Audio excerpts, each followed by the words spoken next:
Good afternoon. Good afternoon.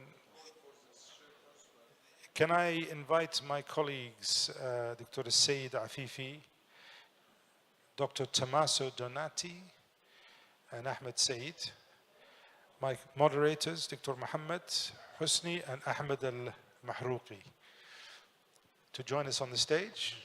My name is Assam Osman. It's our job this afternoon to wake you all up after your gentleman's lunch. I warn you, if I see any of you snoozing, I shall find a difficult question to ask you.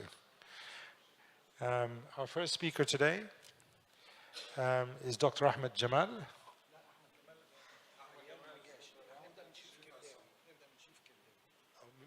Okay. Okay, sorry, I'll start again. Our first talk is on the shaggy aorta by my good friend Dr. Sharif Kardawi. Sharif requires no introduction to all of you here. He's a very eminent figure in the region and in Egypt. And he's going to enlighten us over 8 minutes, Sharif, on the shaggy aorta. Thank you very much. Okay, can we start? Good evening, everyone, and thanks, Dr. Nasser, for this elegant meeting, and thanks for inviting the IMAC group for this meeting. Actually, I know that there's intervention techniques now have been approached to us according to the technical updates that we have with the advanced CTs, and new pathologies have been introduced to the field of vascular surgery. So I will discuss with you today one of the partially new diseases that led to us from this advancement in the CT, which is the shaggy aorta. As far as we know, the shaggy aorta depicts the severe aortic surface degeneration, extremely friable surface, and likely to cause spontaneous peripheral and visceral embolization or during minimal invasive procedures. That we can call the hostile aorta. It's a hostile aorta, it's not a benign. It is totally hostile aorta. We have to take care of this. So what we know about this shaggy aortic syndrome? As far as we know, the shaggy aorta has been identified as an independent risk factor for spinal cord injury, mesenteric embolization, cerebral infarctions after endovascular repair or many other minimal invasive repairs like TAVI and others. The impact of shaggy aorta have been studied in patients undergoing open and endovascular surgery, and in this publication they concluded it's a prominent risk factor associated with a very poor long-term survival rate. In spite of adaptation of certain shaggy protocols to deal with this in the surgical field, the results have not getting any better with these protocols. Until we had the novel shaggy aortic scoring system from Tokyo in Japan to predict the embolic complication following thoracic endovascular aneurysm repair. In this study, they just divided the aorta into 3 parts and examined every part ahead. And by a computerized CT scan, 3D dimensional study, they had a shaggy score 1 point for each ulcer like thrombus, maximum thrombus thickness more than or equal to 5 millimeter, or mural thrombus occupying more than 2/3 of the circumference of the aortic diameter. And they concluded that the shaggy scoring system is a very useful method to predict post-operative embolic complications. So how the shaggy aorta might influence your decision-making in aortic intervention? Actually, it will definitely influence in each step. So starting from the indication, from head to toe, any atheroembolic event, shaggy aorta should be suspected. And you can find this very widely out the range of our vascular scoping. That's the patient might embolize to the brain, might embolize to the lungs, might embolize to the visceral vessels, might embolize to the mesenteric vessels. And in the vascular domain, you will only see this embolization if it has the Bluetooth syndrome that will come to your domain. What about the intervention type? We had three types for intervention for dealing with this kind of aortic disease. We have an open and an endo and hybrid technique. But what data we have from literature about this till now? What about open surgery? We thought that open surgery is doing good in shaggy aorta, but there is a comparative of a study between thoracoabdominal aortic aneurysm open repair with patient with and without shaggy aorta. They concluded that the presence of shaggy aorta is a risk factor itself. So shaggy aorta with surgery is not going good. So we expected that the hybrid techniques might be more beneficial for patients for having shaggy aorta. But this study for hybrid repair showed that the repair may proceed better early with surgery and late outcome with surgery than the hybrid techniques. So the hybrid techniques are inferior to the surgery. So what's remaining is the endovascular technique. And this paper saw that the thoracic endovascular aortic repair with shaggy aorta, in spite of the presence of risk of atherembolic manifestation, TVAR proved to be an effective and durable treatment in high-risk cohort. So what about the intervention technique? If we are going to intervene with an endovascular technique, you have to choose the technique of intervention, either open exposure or total percutaneous approach for treatment of this kind of disease. Open exposure is better than total endovascular percutaneous approach because open give you the window to deal with any distal embolization that can happen more safely and more accurately. What about the covered area? The presence of shaggy aorta with any aortic pathology definitely will lead to increase the area should be covered, and this would be we must scan well from the CT and to decide the proximal and the distal landing zone, which must be relatively healthy in these segments. What about the protection protocols? In this kind of disease, you have to use whatever available in the protection protocol, starting from the brain protection devices, distal protection devices. All these devices be available at your site. Even the minimal invasive techniques regarding injection versus IVUS in shaggy aorta, IVUS is much preferable. And minimal touching technique with your catheters and your wires should be available with you in dealing with such a cases. What about the post-operative mitigation? Unlikely to the most of the patients with TVAR and EVAR, only one study showed that statins may reduce this effect of the shaggy aorta. And so we have to add statins in our scope of practice in our medication post-EVAR and TVAR, and that's not a routine in every case we do without shaggy aorta. So do we have any other medication to be added? Some recommended to have an anticoagulation and double antiplatelet with this might protect patients from embolization. If you don't decide to intervene with this patient, how to follow up this patient? This patient must be closely followed up before it's too late to have an embolic manifestation and getting your patient at risk.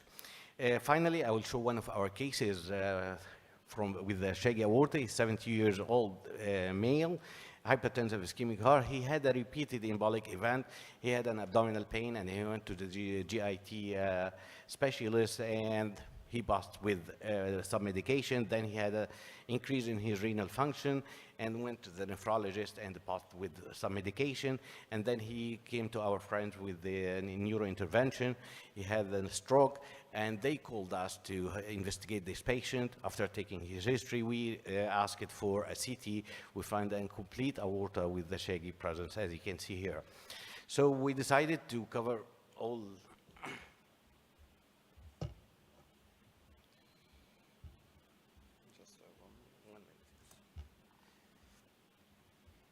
So we decided to cover the part, and the question here was all what to do, to cover the thoracic part or to cover the abdominal part, or how to deal with both, or simultaneously in 2 sessions. And as we can see here in the IVUS, in the intraoperative, we have a completely ununiform aortic wall all through the aorta. So we decided here to go all through to cover what we can cover. As you can see here in this CT, at the beginning of introduction, we have a dissection in the left subclavian, and this dissection was caused that the vertebral was a domain artery here, and this is the cause of the stroke for this patient. So we decided to have a TEVAR for this patient, and then we had a subclavian stent for this patient at the same session, and then at the same session we went to have a CRAP technique to cover the infrarenal aorta.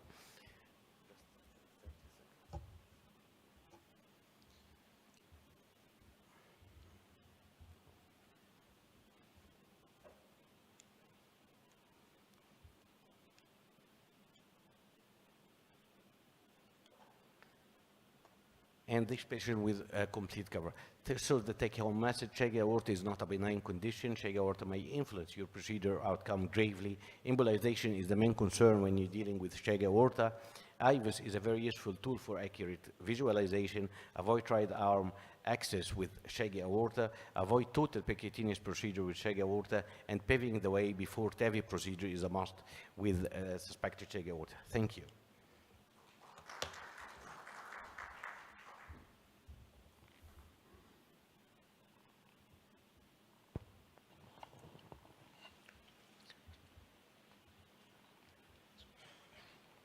Okay, I would like to introduce Professor Mohammed Hosni, talking about endovascular management of rupture infrarenal AAA.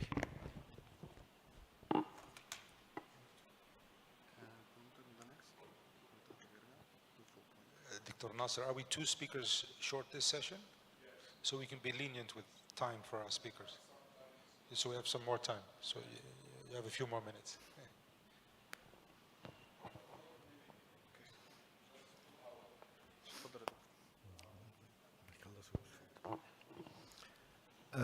Thank you, Professor Nasser and the organizing committee for the kind invitation.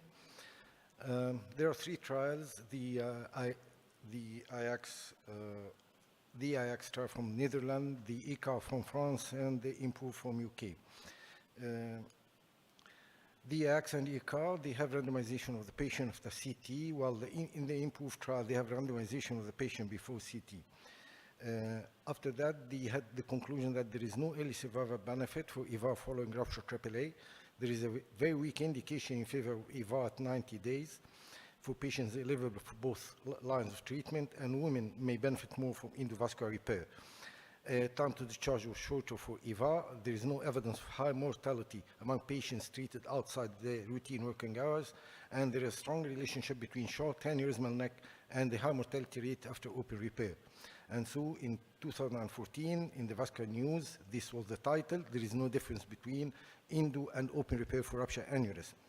But the conclusion of these 3 randomized trials may be unjustified and misleading. First, IAX and ECAR, they randomized very few number of patients, and they excluded high-risk patients in their trial, which might benefit more from endovascular repair. While these are the results of that IMPROVE trial depend on, and according to it, there is no significant difference between in the mortality between endovascular repair and open repair. But if we just stratify these results and the numbers, we'll find that the highly significant value in favor of EVAR than in open repair.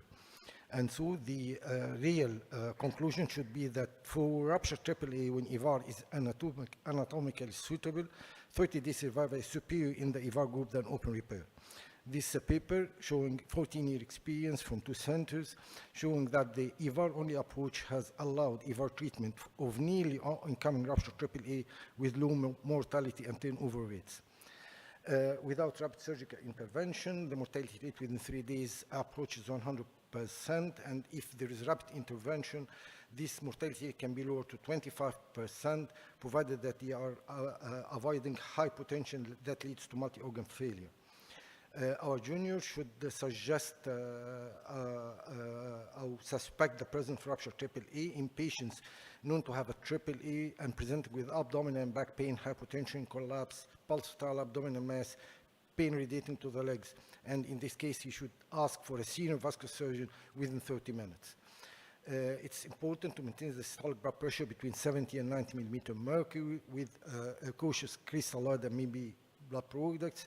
If the patient hasn't had a definitive diagnosis and the blood pressure is maintained above 70 millimeter mercury, CT angiography is indicated, while if the patient is unstable, rapid ultrasound will be the tool to be chosen. When you are looking to the CT scan, look to the neck, hostile proximal neck, it is the, that could have different challenges, but iliac anatomy is really a contraindication for endovascular repair. We should have an anesthetist who is available 24/7, and I think this is the time to ask for a specialized anesthetist for vascular surgery. Be prepared with femoral and axillary access. There should be a way of transfer and centralization. There should be a trained clinician. The case should be discussed on a multidisciplinary team, and you had on shelf a stock like an aortic balloons and aortic grafts and chimneys.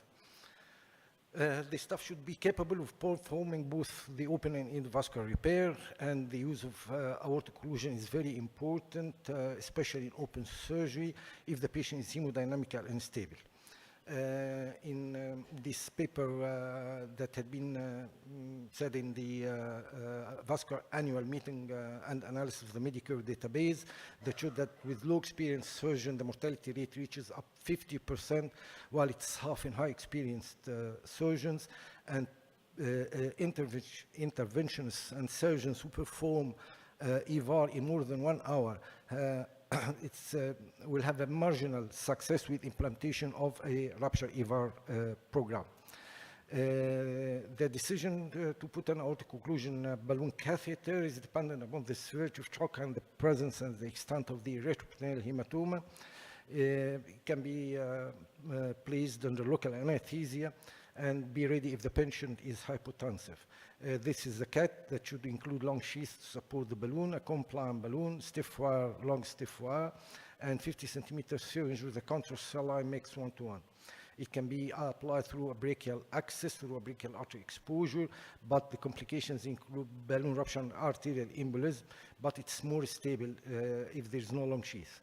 In these cases, if you're going to perform the EVAR or using the brachial access, the balloon will be slightly deflated to allow angiographic imaging of the selected infrarenal landing zones, and carbon dioxide is very useful in these cases. Femoral access allows a bigger sheath. It can be accessed more easily with lower risk of cerebral embolization. We need a long sheath in order to support the compliant balloon, which should be fixed outside the patient, and the balloon is inflated proximal to the rupture AAA, either supra or pararenal. The sheath should be protruded above the standard graft in order to allow the balloon withdrawal, and a second balloon is inflated after the main body has been deployed. In these cases, we shouldn't use a standard graft without suprarenal fixation. In presence of hostile neck, it's very important to take more time in planning and choose device from which available on your shelf, and you are allowed to use combine grafts from different companies, and it's preferable to use the graft that you are familiar with, even if it's not the optimal solution. Anesthesia can be local or general. Local is, especially in unstable patient, is very helpful, provided the patient is cooperative and is able to hold his breath while taking the angio. Percutaneous closure devices should be kept for patients who are stable, and heparin, if the patient is unstable, should be postponed, and if the patient is stable, we'll give only at the beginning of the procedure 3,000 to 5,000 international units. You can go for aortic iliac if you find difficulties in cannulating the contralateral limb with plugs and femur-femur bypass. You can sacrifice one of the renal arteries and don't even look to the accessory renal arteries. Chimney techniques, you can use it using either a balloon expandable or self-expandable stents. Each one has its pros and cons. The balloon expandable stents, the privilege that the balloon is there, and so if it's required to the balloon, the aortic graft, you can easily inflate it, the covered stent in order to prevent its collapse. In these cases, please choose the graft size with minor or no oversizing at all. These are examples of the cases.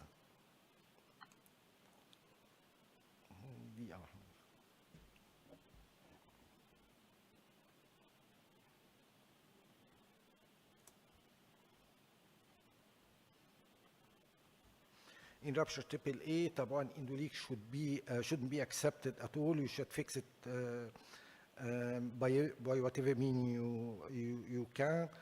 The main complication is the abdominal compartment syndrome, which leads to multi-system organ if it's above 30 millimeter mercury, and it's due to combination of retroperitoneal hematoma and bowel edema. The incidence of mortality in open repair is 50%, while in endovascular repair is only 20%. I think that in Egypt, up till now, with the current facilities, not all cases of rupture triple A can be managed in endovascular technique.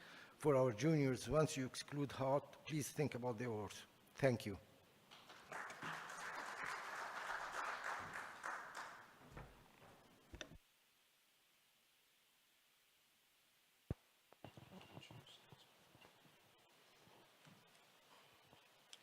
Thank you, Professor Dr. Mohammed Hosni, for this very nice presentation. Next speaker, Professor Dr. Khaled Shawi. He's talk about aortic intervention in vasculitic patient.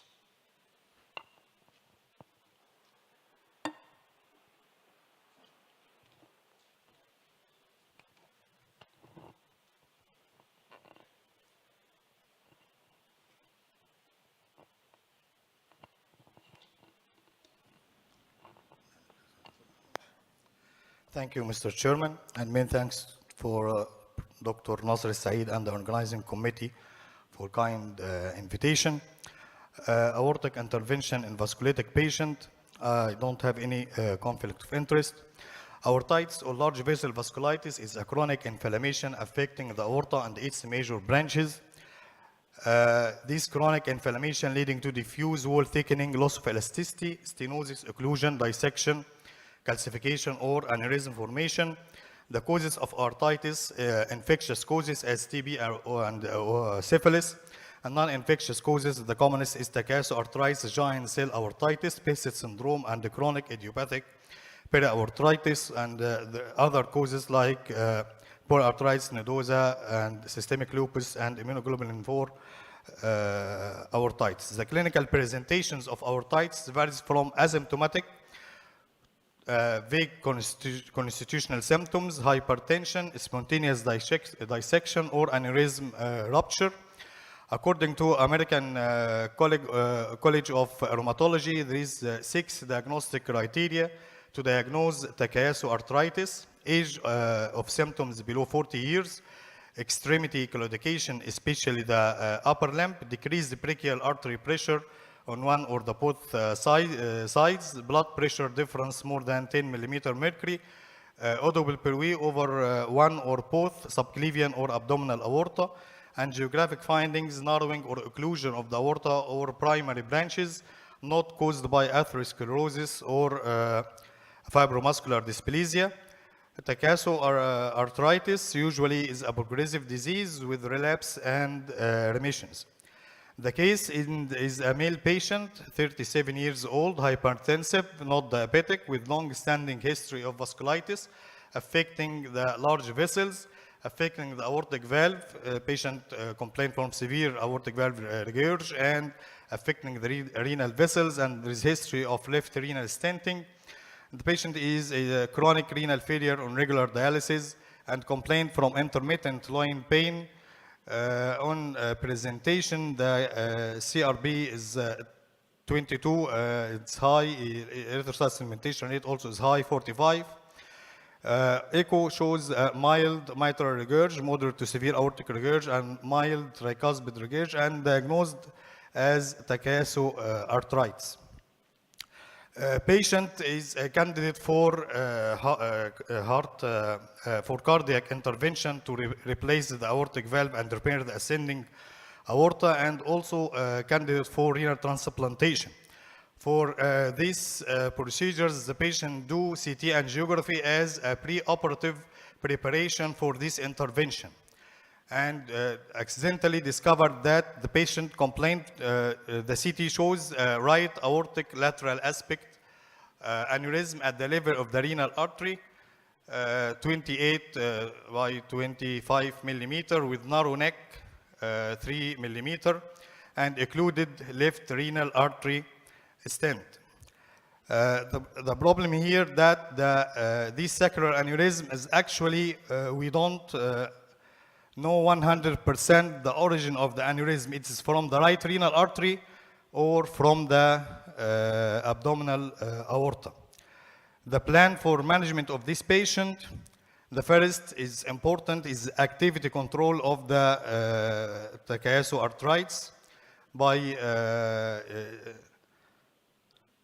intravenous steroids before the intervention, medical therapy for hypertension and left ventricular dysfunction.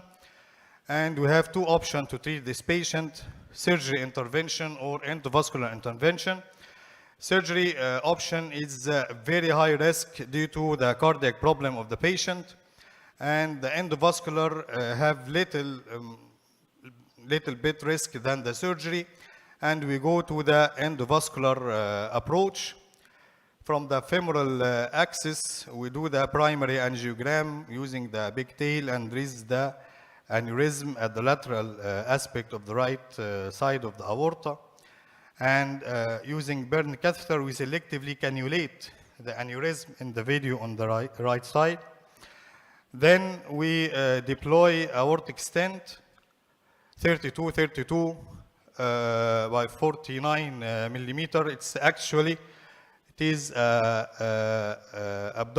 aortic cuff from Medtronic to deploy in this region at the level of the SMA, and choose the stent. It's very difficult in this patient, as in showing the angio, the diameter of the abdominal aorta at the level of SMA, and for above its diameter 29, and decrease in the diameter gradually to become 21 below the level of the renal.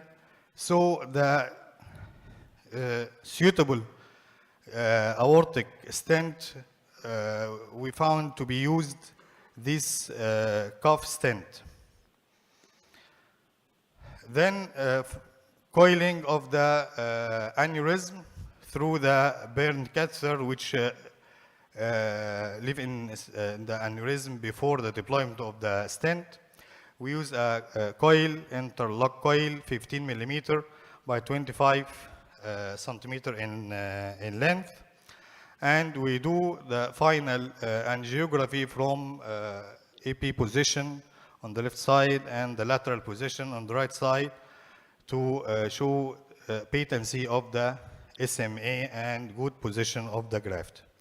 Take-home message that the most common cause of aortitis is arthritis in young patient and giant cell aortitis in the older patient. There is at least 3 diagnostic criteria to diagnose the arthritis. This digital subtraction angiography and CT angiography and MRA. It's a gold standard for diagnosis of vasculitis. Disease activity control with the steroid and immunosuppressive agents is the cornerstone of therapy for non-infectious aortitis. Treatment of hypertension and congestive heart failure is still standard guidelines, and intervention varies from ballooning, stenting, or surgery with high risk of recurrence in these interventions. And every effort to control the disease activity before the intervention, follow-up for disease in other regions of the aorta must be done. Thank you for your attention.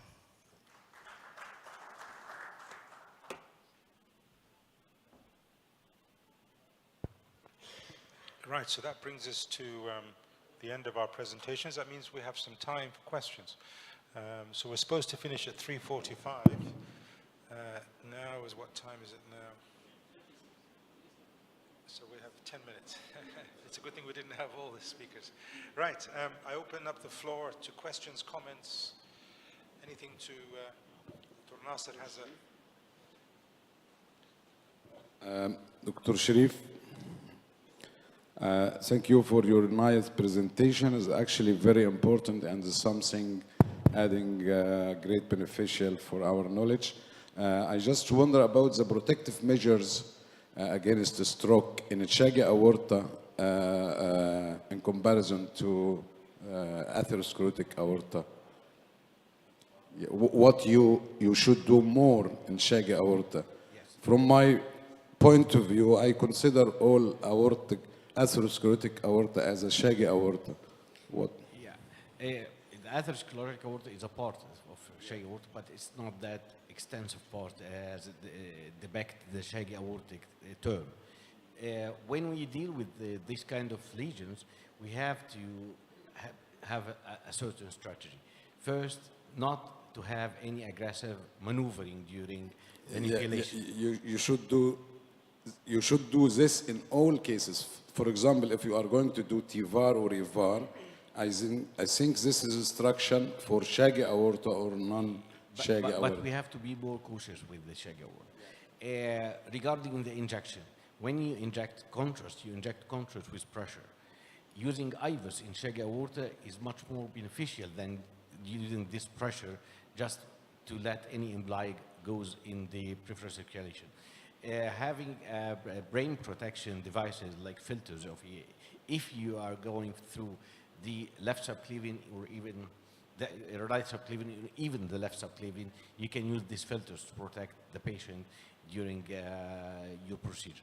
So the manipulation itself have to be customized according to the patient and according to the IVUS finding when you go for previous diagnosis intraoperative with the IVUS. You can see clearly where is the area, the most threatening area that might be causing the problem, and you can mark these areas and dealing with this very cautiously.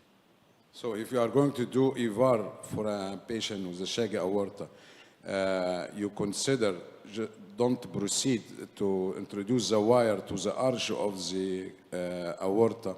You have to stay below the subclavian is much better if you can, or you can do it as we used to do. No, but you have to take your wire very safely. You have to take your stiff wire through the catheter and just put it there safely. Just delicate. Yes, you have to have your support maintained, but you have to take this support safely without any aggressive maneuvering.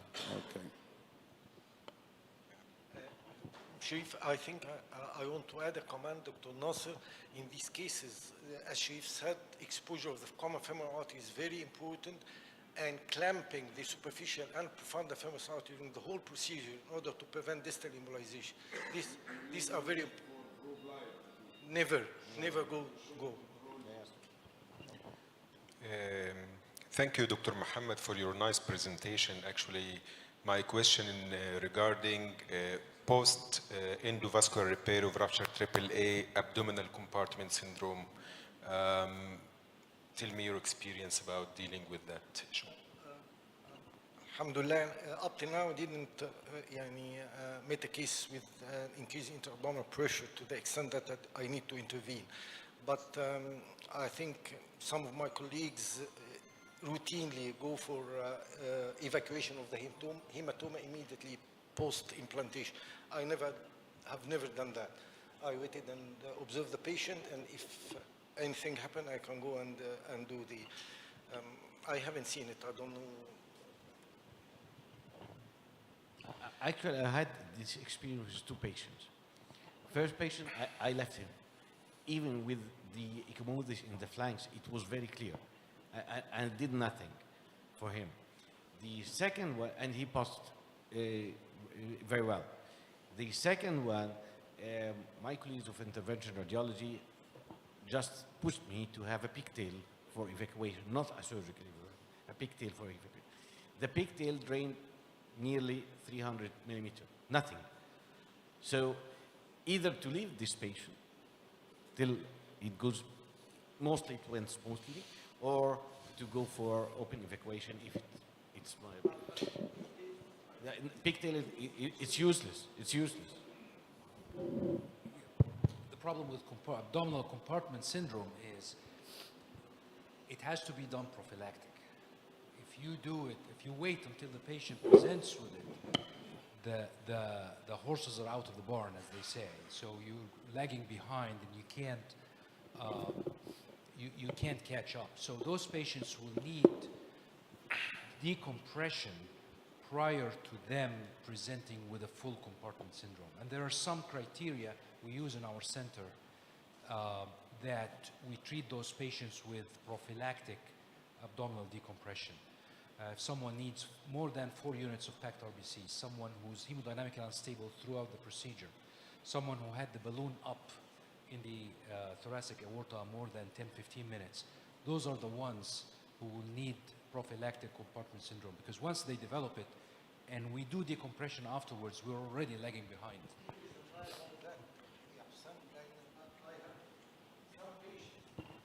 More bad picture than this, and they pass smoothly without need of, if there is any trial, any scoring, you haven't? No, we don't have a scoring system, but we have got burnt with several patients who really, we waited, we did the EVAR, they went to the ICU, they started to have compartment syndrome, we took them back, and they never recovered. They become hypothermic, they become totally, with a lot of coagulopathy, and you can't catch up. Yeah, I think that's the waiting. I'm trying to keep my equipoise, but as an open surgeon, I don't know what you mean by abdominal compartment syndrome. I've not seen it in 25 years of open ruptured aneurysm repair. I have a question, just to be the devil's advocate in the audience. How many surgeons in here can tell me that they have a record of the aortic aneurysm surgeries they've done over the last 5 years that the patient and the public can access? All of them, ruptured, non-ruptured. How many here can say that they have a patient level with taxes? Yes, it probably does. But the point I'm trying to make is we are extrapolating data from trials done in the West, and I randomized to improve. And I'm not sure that I agree with Dr. Mohammed's interpretation of improve, but I'm trying to apply them here. There are two things that will predict the outcome of ruptured aneurysm mortality. And I published a paper in Vascular Surgery in 2006 looking at this. One is how long it takes you to get in there to repair it. So if you do it within the first hour or from 1 to 4 hours. The second is the complexity he's talking about, the neck. So we looked at operative time as a surrogate marker. So if you are outside the 1 hour from arrival and you have a long operation, you have a statistically higher risk of dying. More so than if it was a general surgeon doing your operation or a vascular surgeon doing your operation. This is back in the day. So I think that just to say because mortality is 50% somewhere else and it's 25%, it doesn't mean these are your results. If I ask all the surgeons in Egypt to tell me what their ruptured aneurysm mortality rate is with patient level data, would anybody be able to answer that? We should have registry for this to give you the right answer. Exactly. So we don't have a registry. And it's not just Egypt. The whole of the Middle East, we don't have a registry. In the UK, I can tell you what my results were from 2007 when they started to collect them until I left. That is available to the public. So then you can make informed decisions. I do a ruptured open aneurysm well, yeah? And my data shows it. So why are you pushing me down the EVAR route? Mohammed might be doing it down the EVAR route very well as well. Why should we push him down the open route? And I think we've got to, there are horses for courses. And my suggestion is, I keep saying this every meeting, until we have vascular registries, we are a group of friends getting together, talking in a room, and nothing more. definitely, a registry is very important. I think in one of the meetings in the IMAX, I asked for that. But nowadays, we had been obliged by the Ministry of Health. No one will be able to do an EVAR or TVAR without registering the patient pre, the angio, during the procedure, and the strict follow-up that will be published soon. Otherwise, this center will not be allowed to do an endovascular repair for abdominal or thoracic aneurysm this year, starting from this year. Dr. Muhammad, can I just explain something? Let us speak practically. I will tell you a scenario, and you can give us what you are going to do in this situation honestly. And I am dead sure you are very honest. If you are in a hospital, while you are in the hospital, a patient coming with rupture, AAA, and his blood pressure is steady around 80, 90. So, and as you know well, we don't have the stuff on shelf. So you will think to wait until things coming. It may take 1 hour, 2 hours, 3 hours, or you can proceed for open. So, and please don't forget the pressure from the patients and the patient's relative. So what's the right way to solve this problem? Definitely, if there will be a delay, I'll go for open surgery. I will go for open surgery if there will be a delay. If there will be a delay, but if the patient can wait for a while, for an hour until the CT had been done. This is exactly what I want to say. As long as we don't have the stuff on shelf around, and we know very well that if you're asking to bring the devices, may take a couple of hours, 3 hours, 4 hours. It depends on the time you are in night, you know. So sometimes you cut the long story short and try to give a chance for the patients. If you are dead sure, the delay will affect the result. But nowadays, I think we have done a lot of cases, even outside Cairo, with ruptured thoracic and abdominal aneurysms, and we have been able to go and do the procedures in less than 3 hours. Yeah. One day we've been lucky because one patient has a traumatic descending thoracic tear, root traffic accident, and fortunately enough transferred from Aswan to our center by aircraft. But fortunately enough, the doctor over there told us the story completely, and the patient coming within 1 hour in our center. We've been ready for everything, and we did TVAR for him on emergency basis, and the result was good.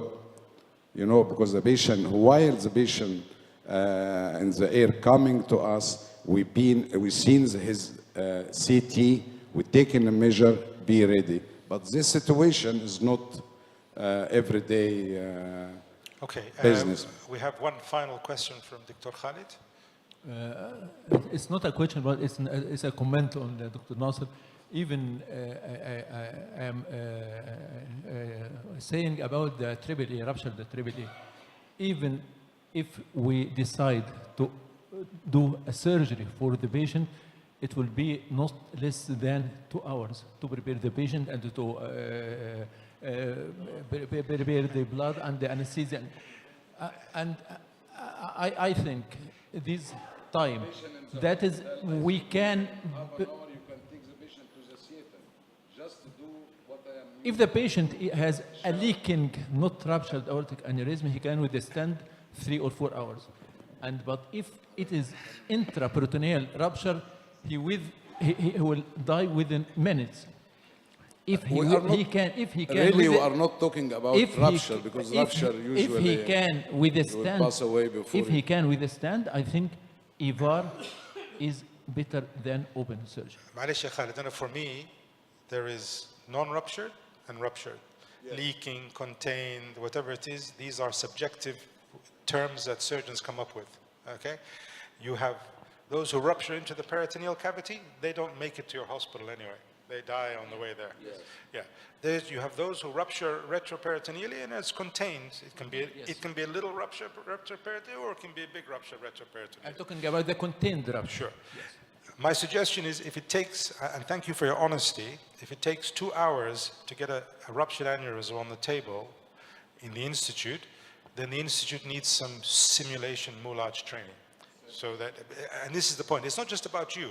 This is what we found. The surgeon is the smallest part in this. It's about anesthesia, ICU, et cetera, et cetera. Yes. And if you get them from the emergency department to the OR within 60 minutes, they do well.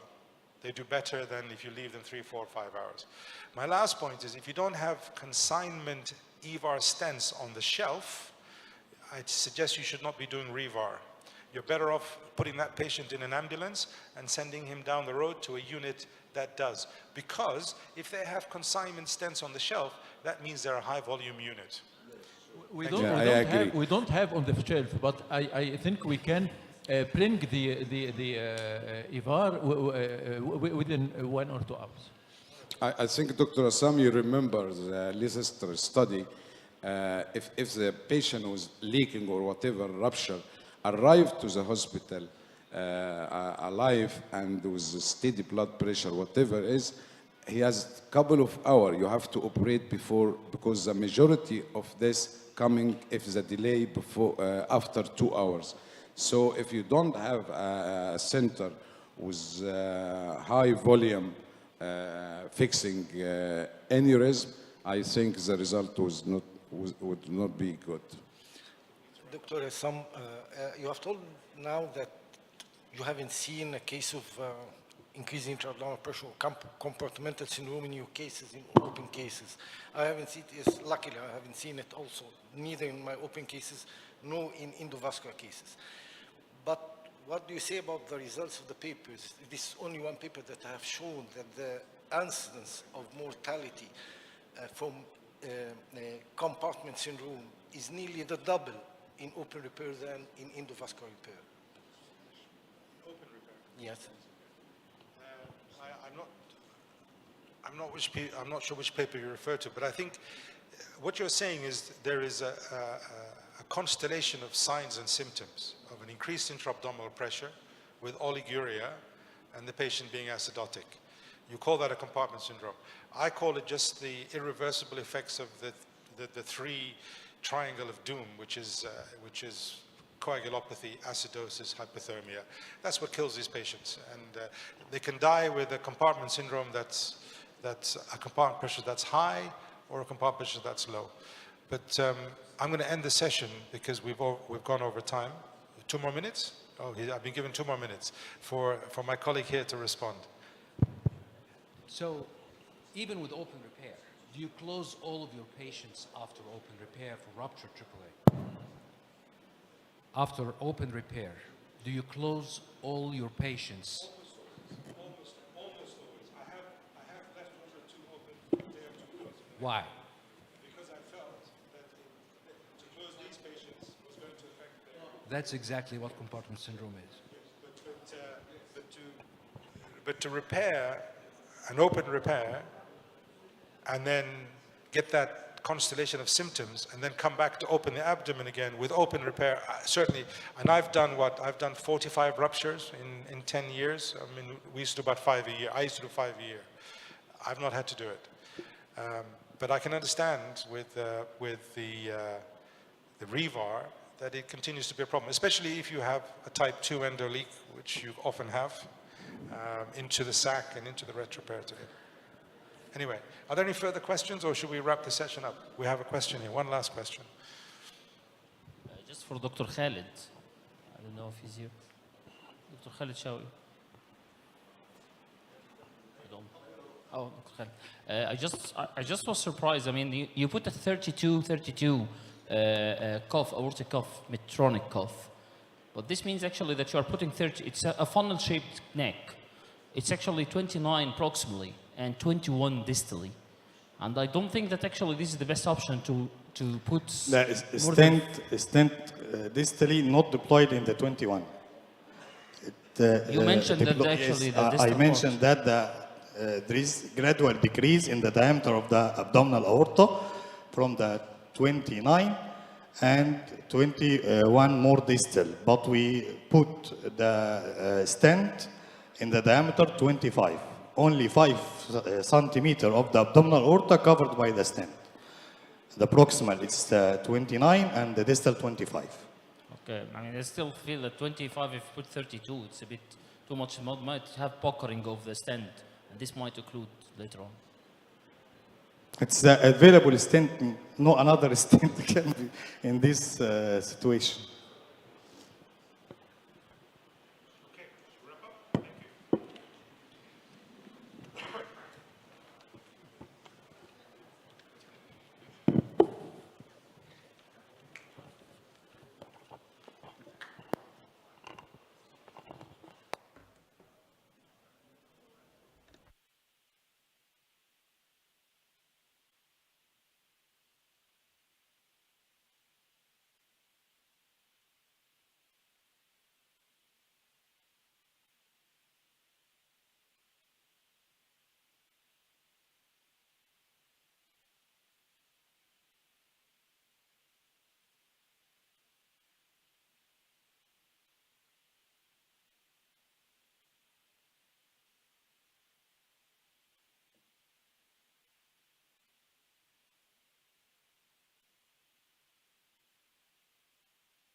هتبدأ الأول يا باشا؟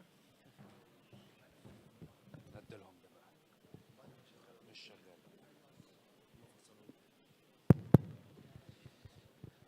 Good afternoon, ladies and gentlemen. We're gonna start session 13 this afternoon, and I commend you for staying that late with us after lunch. Our first presentation is going to be by me, so please bear with me. And I have a disclaimer. My presentation is 10 minutes, so I will need 2 more minutes. Dr. Nasser told me the presentations are 10 minutes, not 8.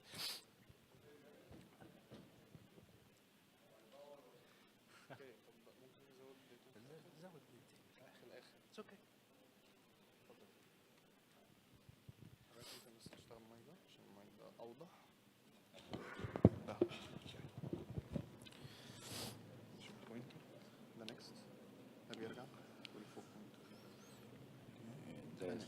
The next.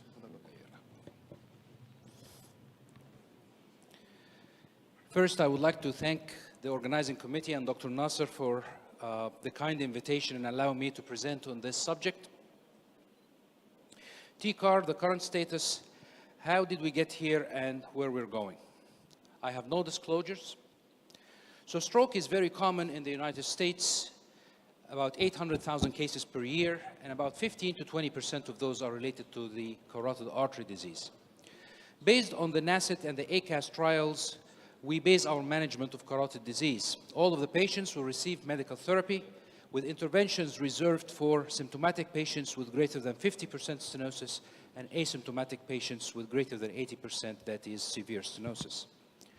Carotid endarterectomy until today remains the gold standard for care for those patients. According to the AHA Scientific Council guidelines back in 1998, they stated that carotid endarterectomy should not be performed except for patients with less than 3% of mortality and stroke in asymptomatic patients and less than 6% in symptomatic patients. Carotid angioplasty started in multiple stages. The first by DeBakey in 1967, which he did gradual dilation for FMD. But the first series were published by Dr. Dietrich back in the mid-90s, and that had 11% of stroke, which is much higher than the benchmark stated by the AHA Council. With improved technique over the following years, global experience of cervical carotid artery stent placement back in 2000 showed of over 5,000 cases that the procedure-related death and stroke is about 5%, which approached the benchmark needed by the AHA. Multiple trials afterwards for carotid stenting have evolved, but the landmark trial was the Sapphire trial that compared carotid endarterectomy to carotid stenting, and the conclusion was that carotid stenting is not inferior to carotid endarterectomy from the major adverse events, and that carotid stenting significantly reduced cranial nerve injury, and it also showed that carotid stenting is actually a durable procedure. That led to the FDA approval of carotid stenting back in 2004, and fast forward, we got another landmark trial, which is the CREST trial, that showed that the carotid stenting is a less invasive alternative to carotid endarterectomy that is patient-friendly, durable, but with excessive procedural stroke risk. Why is that? That's because, number one, you go through the aortic arch and manipulate the lesions in the arch, manipulate the lesion of the carotid before putting the embolic protection device, and even after putting the embolic protection device, it can malfunction during the case or collect thrombus.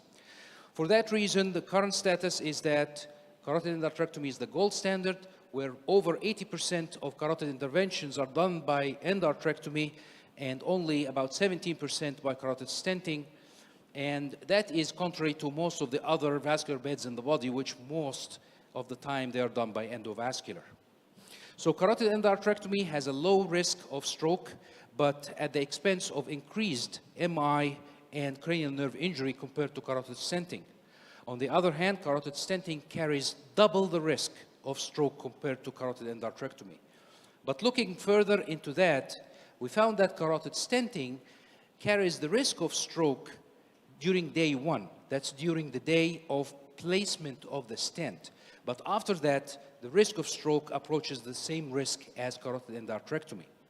So according to the CREST trial of 10-year data, there is no difference in post-procedure ipsilateral stroke or restenosis in stenting or carotid endarterectomy once the first day of the procedure has passed. So the problem is delivery. It's not a problem of performance. If the stent is delivered safely, long-term outcomes are the same as carotid endarterectomy. So that led to the presence of the current technique, which is TCAR. And TCAR is essentially making a small incision in the lower part of the neck, just above the clavicle, accessing the common carotid artery using a sheath, and another sheath put in the femoral vein, connecting them with a tube, and over that tube there is a filter, and allowing by the pressure difference flow to come from the carotid into the femoral vein, and at the same time we start clamping the proximal common carotid artery, and that will allow for reversal of flow from the internal and the external carotid back down into the femoral vein. That way, there is nothing going up into the brain. That will allow you to go through the lesion, put your stent and balloon angioplasty without creating any further embolization into the brain. This is the incision. It's in between the two heads of the sternocleidomastoid, just above the lower part of the clavicle.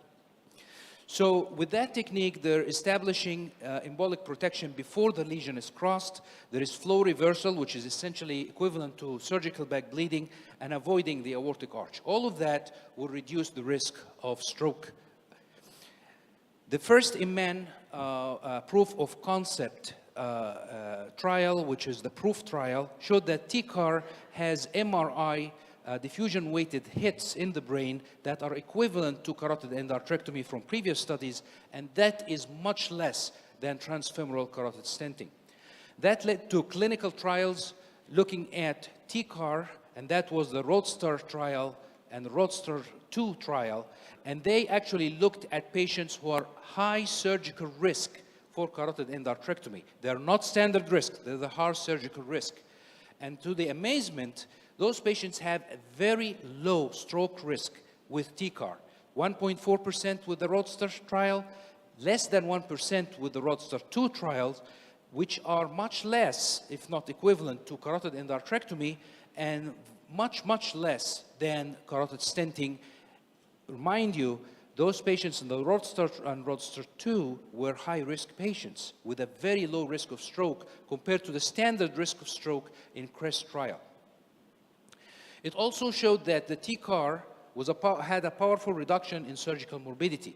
There is much less MI and much less cranial nerve affection, which is equivalent to carotid stenting. So it's the best of both worlds. It has less risk of stroke than carotid stenting and less risk of surgical problems than carotid endarterectomy.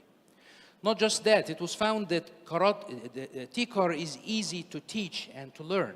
Half of the surgeons who performed TCAR in those trials were actually TCAR naive. They had less than 5 cases per surgeon. And that shows that the risk of stroke and MI and death was consistent no matter how that was the level of experience of those surgeons for TCAR, which is very different from carotid endarterectomy and carotid stenting. So all of that was done for carotid. Can you, please? All of that was done for carotid high-risk surgical patients. Now, that led to the FDA to approve TCAR for even standard risk patients.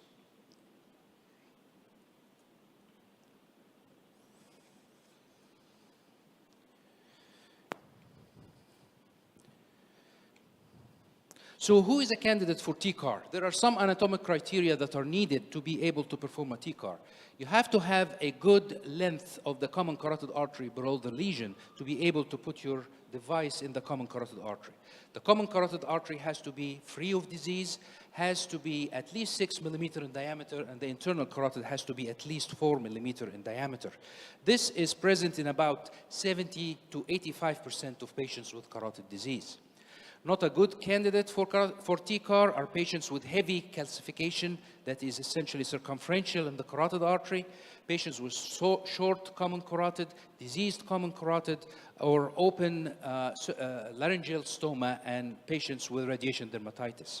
So the procedure is safe and can be performed easily and easy to learn, but the biggest risk of stroke is not actually related to the procedure. It's related to medication management on blood pressure. So TCAR medication is the first reason why you can get a stroke after that procedure. You have to have double antiplatelet therapy started at least 3 days before the procedure, and the same with statins, and that should be continued for after the procedure. So without the proper medication, patient can get strokes. The other part is patients after TCAR, they tend to have hypotension, and that's the other biggest reason why you can get a stroke. So for those patients, you have to maintain the blood pressure above 90 at all cost. So with that, the conclusions are TCAR is a safe and effective intervention for the management of extracranial carotid disease. Current evidence suggests that it has the best of both worlds, equivalent to carotid endarterectomy for stroke risk, and equivalent to carotid stenting for surgical risk. Can you just a couple of more points?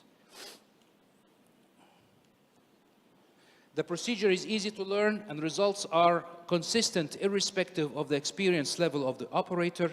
Standardization of medication and management of blood pressure are the most important to avoid major adverse events. The procedure can be performed on over 70% of patients, and we still lack randomized controlled trials to compare it head-to-head to carotid endarterectomy. Thank you very much.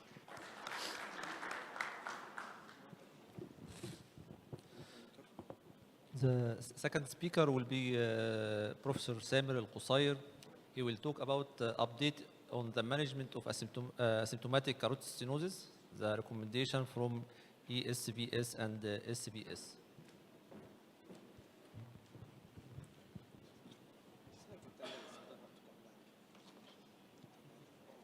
Go this way up.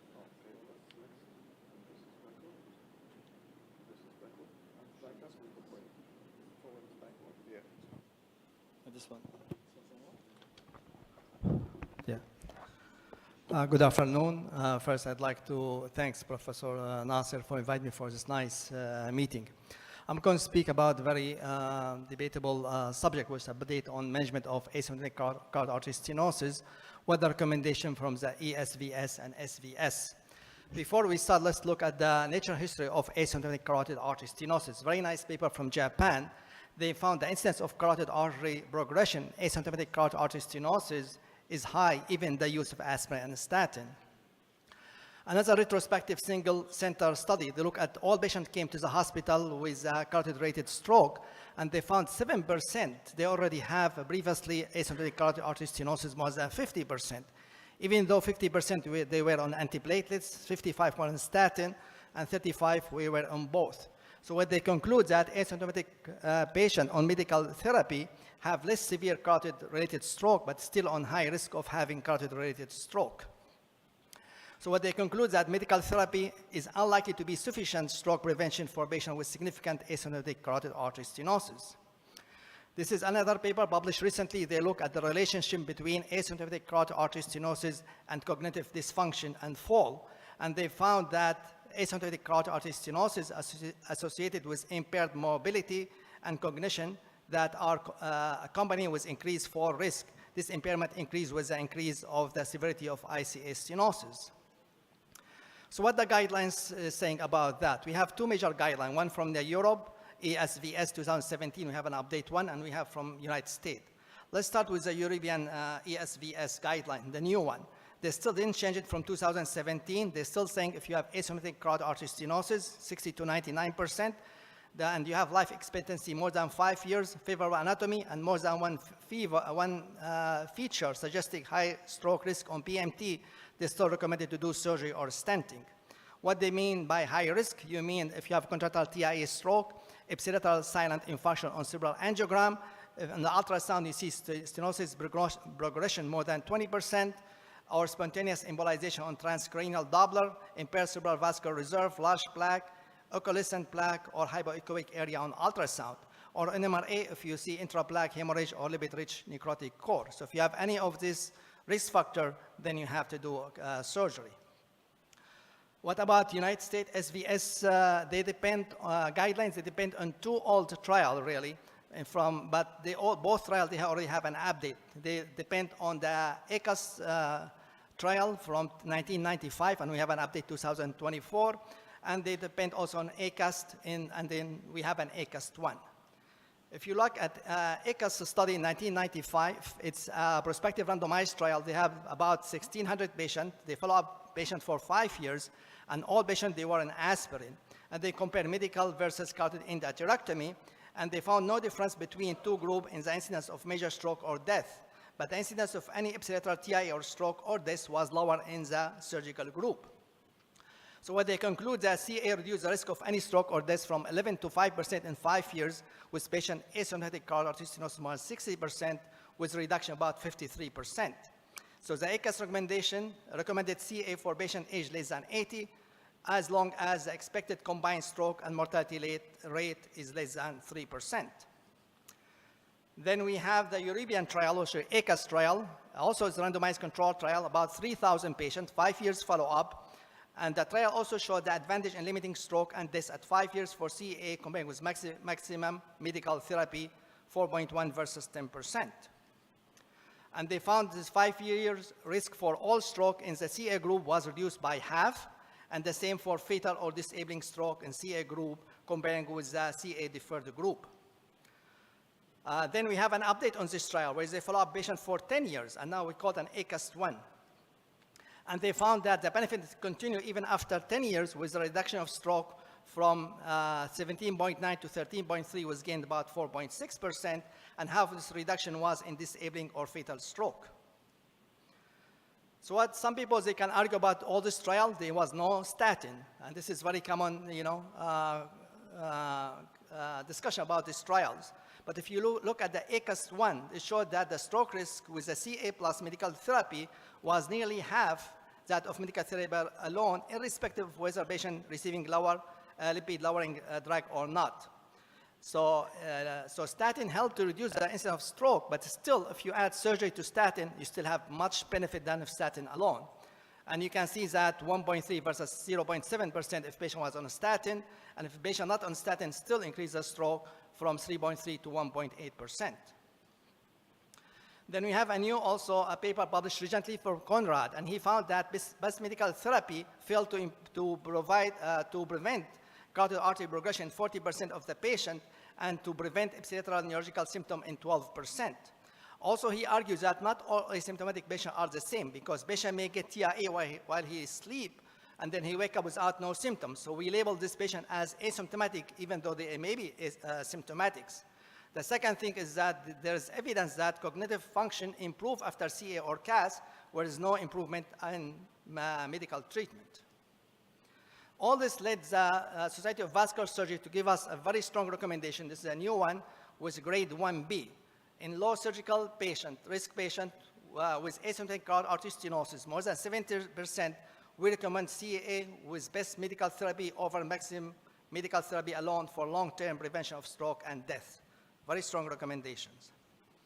But to get this result, patient has to have at least 2 years survival, 3 to 5 years, because you don't see its benefit until after 2 years, and your combined stroke and risk and death should be less than 3%. And they found no difference between male and female. So after all this data, if you're still not convinced that we have to do surgery for asymptomatic carotid stenosis, at least consider this kind of patient to do surgery for them. If they have initial degree of carotid stenosis, especially more than 80%, if you have a progression in the severity of asymptomatic, because it's increased or double the risk of stroke, especially if you see more than 20% progression of the stenosis. If you see asymptomatic embolism detected on transcranial Doppler ultrasound, ipsilateral silent embolic infarction on CTA or MRI, or you see some morphology on ultrasound, as we said, if you have like more than 3 ulcer, because this you increase your risk of stroke at 3 years, large plaque area, plaque echolicity, or intraplaque hemorrhage, or if your patient has a reduced cerebral blood flow reserve. So at least this kind of patient, we have to do surgery if we don't have to do all of them. What about stenting? I think the previous lecture talked about it. If you look at the ACUS-2, they look at the 30 days rate of death or any stroke was higher for CAS, but was not statistically significant. And 5 years rate for procedure death or any fatal or disabling stroke was similar. But if you look at 2017 meta-analysis of 5 trials, the ACUS-1, CREST, EVA, 3S, ICSS, and SAPHIR, compare CA with the CAS, they found that peri-procedure stroke was higher for CAS comparing with the CA, but peri-procedure and ipsilateral stroke during long-term follow-up was the same, and the composite outcome of death, stroke, and MI was the same. This is a very nice retrospective randomized trial using the VQI database. They compare TCAR with the CAA and the transfemoral carotid artery stenting, and they found that the TCAR is very similar to the surgery, but regarding the stroke, but it decreased. Just 1 minute, I think, almost done. Thank you. So if you compare TCAR with the carotid endarterectomy, they was both the same, but TCAR was, of course, less chance of cranial nerve injury. But when you compare TCAR with the transfemoral stenting, there was 72% reduction in stroke and 65% reduction of stroke and death. What patient are likely to benefit from revascularization? Severe comorbidity, limited life expectancy, prior disabling ipsilateral stroke, or if he has an occluded ICA. So conclusion, patient with more than 70% asymptomatic carotid artery stenosis, he should be considered for CA, TCAR, or transfemoral CAS, but he has to have at least 3 to 5 years life expectancy, and your stroke rate and death should be less than 3%. Determine which technique based on the presence, absence, or high-risk criteria for CA, TCAR, or transfemoral CAS. Upcoming randomized hopefully will give us an answer to comparing best medical treatment regarding with stenting. And this is phase 2 and CREST 2. Thank you very much for your attention. Thank you, Dr. Qusair. Next presentation would be a recording recorded presentation by Dr. Imad Zakari, who's actually joining us with the Zoom. Can we get his presentation up, please? Dr. Zakari.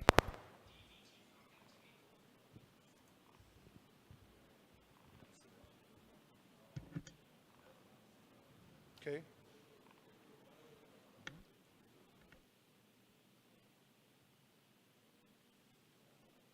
Good afternoon. Thanks for the organizing committee for allowing me to present about carotid artery stenting.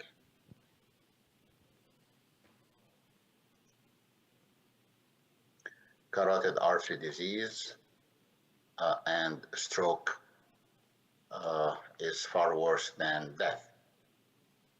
These are the landmarks, in my opinion, for carotid artery management.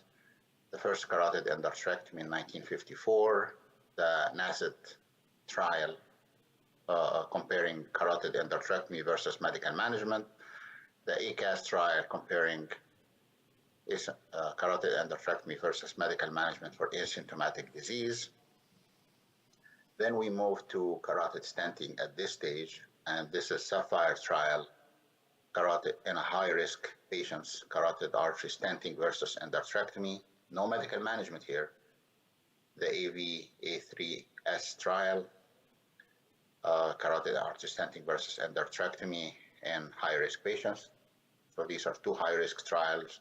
And then the CREST in the standard risk patients, carotid endarterectomy versus stenting, and then the ROADSTER, which is the TCAR registry.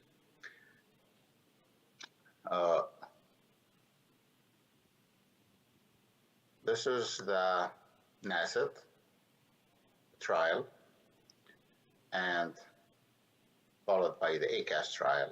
And this shows the risk reduction of 16% in the NASIT for symptomatic, and for the asymptomatic, an absolute risk reduction of 6%.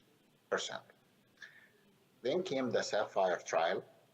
The SAPPHIRE trial was the first between carotid endarterectomy and stenting. Randomized trial, not a huge number, 150 in each arm. And this is a high-risk patients with a specific, very specific high-risk criteria, physiologic or anatomic. And the stroke rate was similar, but higher risk of MI in the carotid endarterectomy, of course, in the high-risk patients like this. Therefore, if you combine these,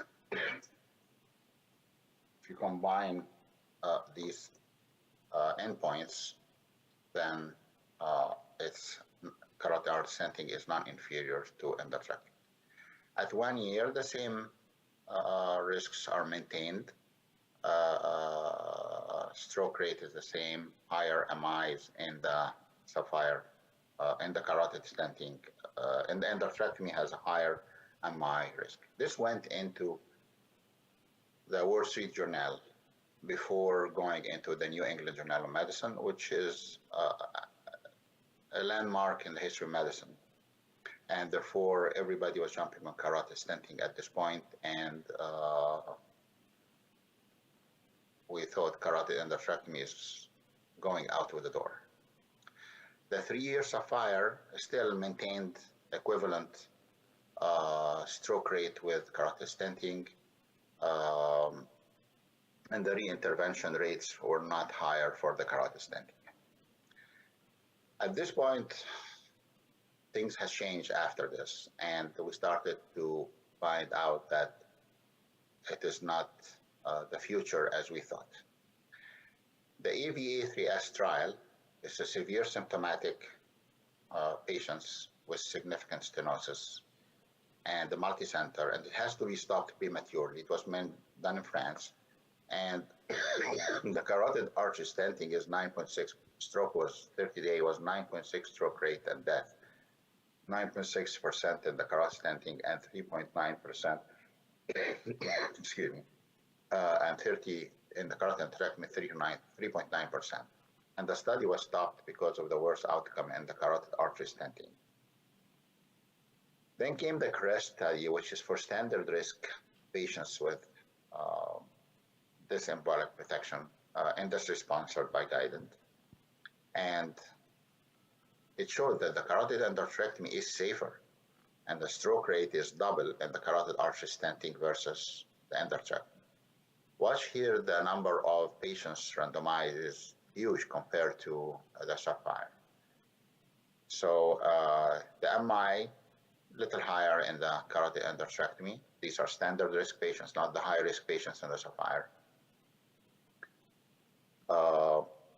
And therefore, if you compare this, transfemoral carotid artery stenting, it's been 15 years on the market.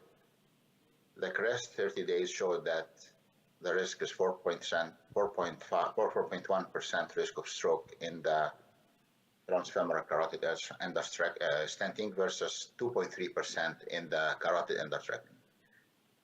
The carotid endarterectomy has some morbidity as well of cranial nerve injury that is not present in the transfemoral carotid stenting, obviously.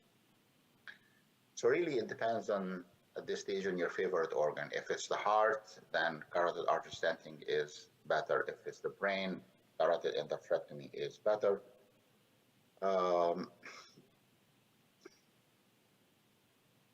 On a positive note, though, for carotid stenting, that both the Sapphire 3-year follow-up and the CREST at 10 years show durability of the carotid stent.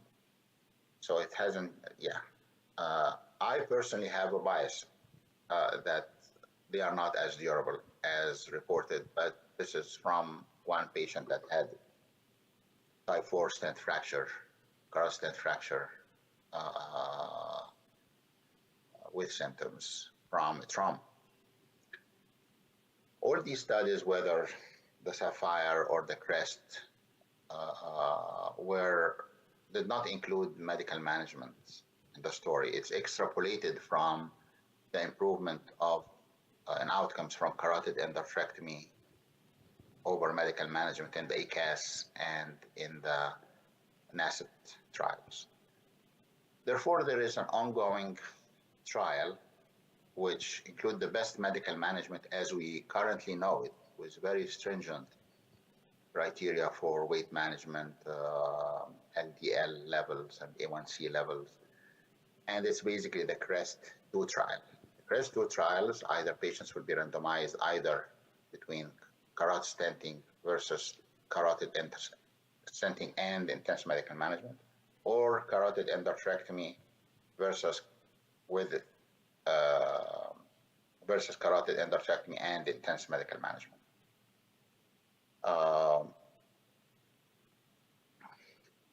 This TCAR, which is the new procedure discussed today, is not part of the study.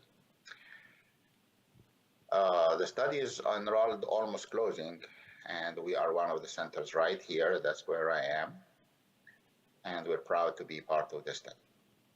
This is our first TCAR a few years ago, and basically it's incision at the base of the neck, proximal control of the common carotid artery, reversal of flow, and a stent placed. The Roadster 2 it's a registry, really. So it's not randomized, it's not controlled study, it's a prospective. And it's enrolled 692 patients that are deemed high risk for carotid endarterectomy. And what is high risk is little different than what's in Sapphire. The 30-day stroke rate is 1.9%, low mortality. So this is great outcomes, actually. And if you look here, comparing TCAR versus carotid endarterectomy, you see that in the initial Roadster at when they were 219 patients, there was stroke rate of 1.4%. And in the VQI, which is a registry for Society of Vascular Surgery registry, it's 1.4%. Whereas the carotid endarterectomy, and these are high surgical risk patients. Carotid endarterectomy, there is in standard surgical risk, which is the CREST trial, is 2.3% stroke rate, and then the high surgical risk patients, which is the SVS High Surgical Risk Registry, in 6,000 patients, is 3.6%. Overall, the results are comparable and both are good, actually.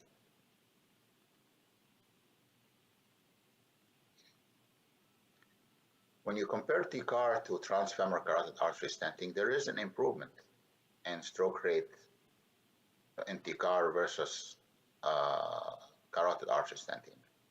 However, this is in the Society of Vascular Surgery VQI, which is a registry.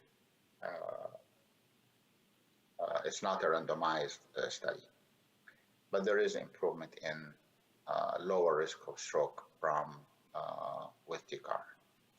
So really, if this table to compare transcarotid artery revascularization by stenting or transfemoral carotid artery stenting, the TCAR is a retrograde blood flow. This is antegrade. The anesthesia is usually general or IV sedation. This is IV sedation. The lesion is crossed. In TCAR, it's protected by flow reversal. Here in the transfemoral, it's unprotected, passing the wire. There is no catheters in the aortic arch, which decrease risk of stroke. Here's catheters in the aortic arch. The vendor here is single in the US, and here are multiple vendors. The stent design, it's an open cell, is straight, it's one stent.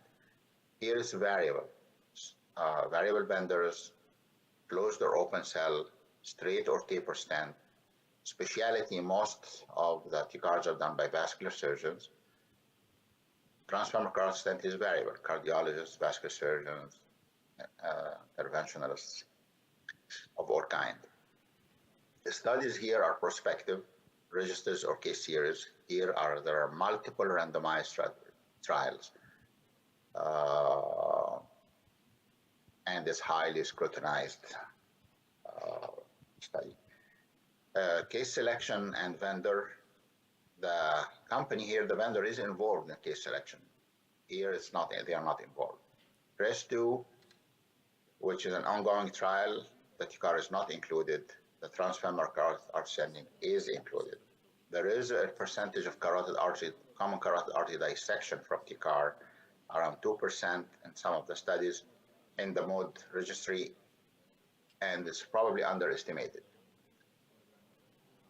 This is the results that I presented before about the stroke rate between both and 30-day outcomes. The cost, very much similar. The payment in the US is a little different. This is diffuse weighted MRI changes, and it shows that there is much better in the TCARs in some studies compared to transfemoral carotid artery stenting. This is a beautiful algorithm from the European Society of Vascular Surgery, recently published, for management of carotid disease.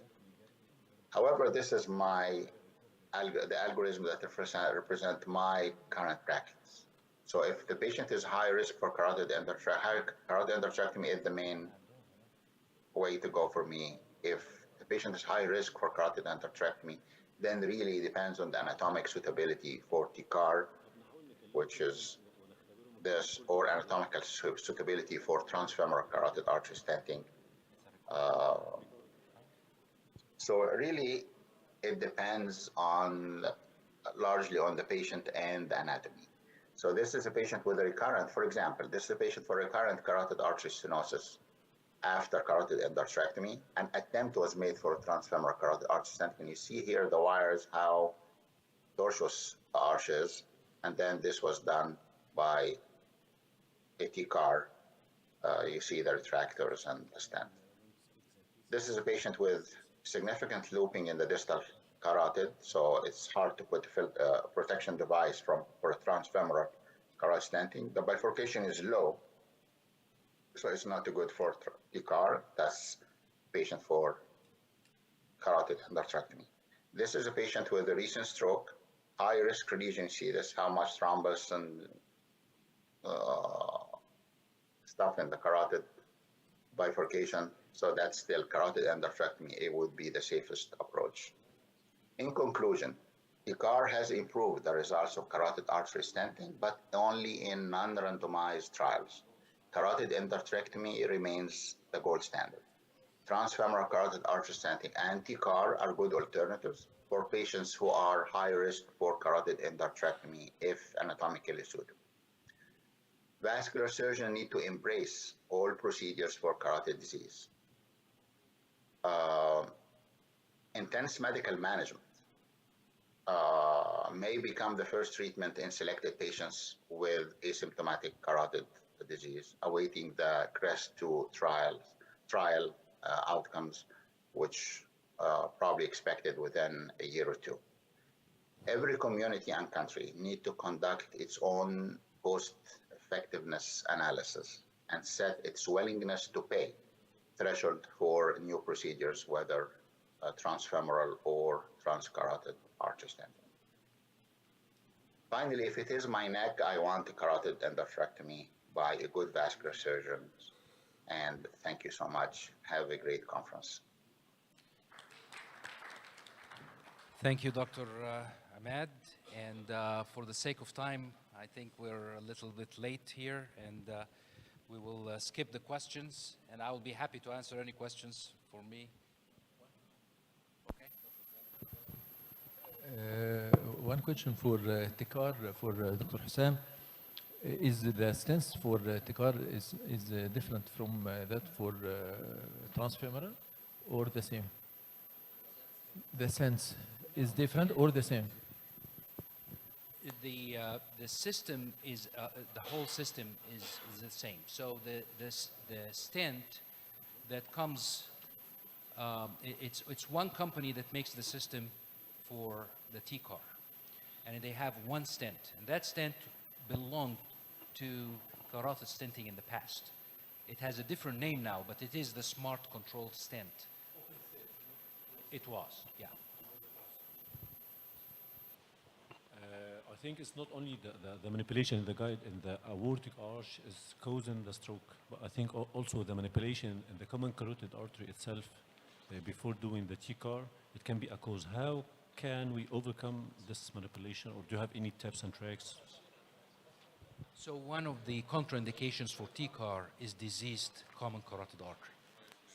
Common carotid has to be clear of disease, completely clear of disease, so that you can stick a clean artery so that you don't embolize.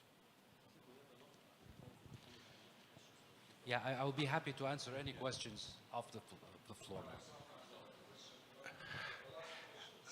Last question. Thank you for a great session. In particular, our colleague in St. Louis, Missouri.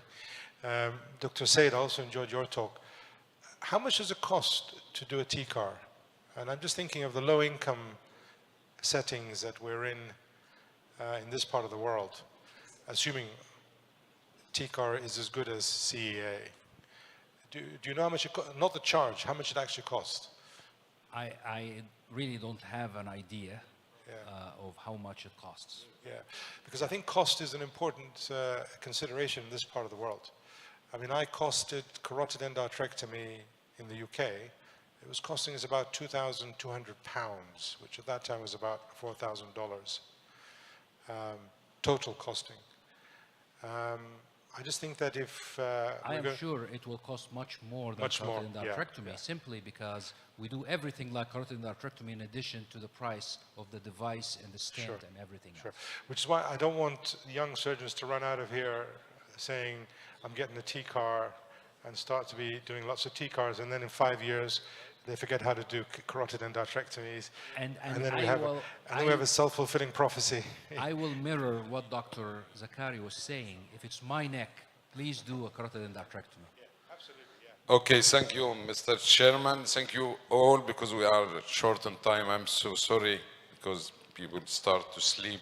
So we would like to refresh him by the second for the coming session. May I invite Dr. Rashad and Dr. Elina Goronovi and Mr. Chairman, so Dr. Rashad. Thank you. Professor. Dr. Omar, chairperson instead of the. Very good. Professor Nasser Said gave me the privilege of moderating this session and would like to have the honor of Dr. Elena Goranova, who is a professor of vascular surgery in Sofia University, Bulgaria, and she's also president of the Philippology Association of, sorry? Polcom. Yeah, you're welcome. And our co-chairpersons, Dr. Muhammad Omar Farouk, Dr. Samir Al-Qusayr. Please.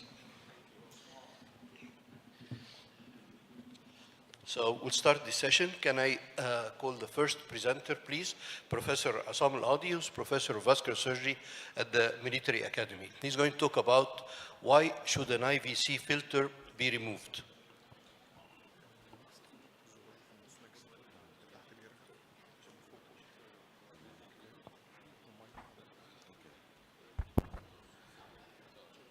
Bismillah ar-Rahman ar-Rahim. I would like to thank Professor Dr. Nasser Said to give me this very great opportunity to give this presentation.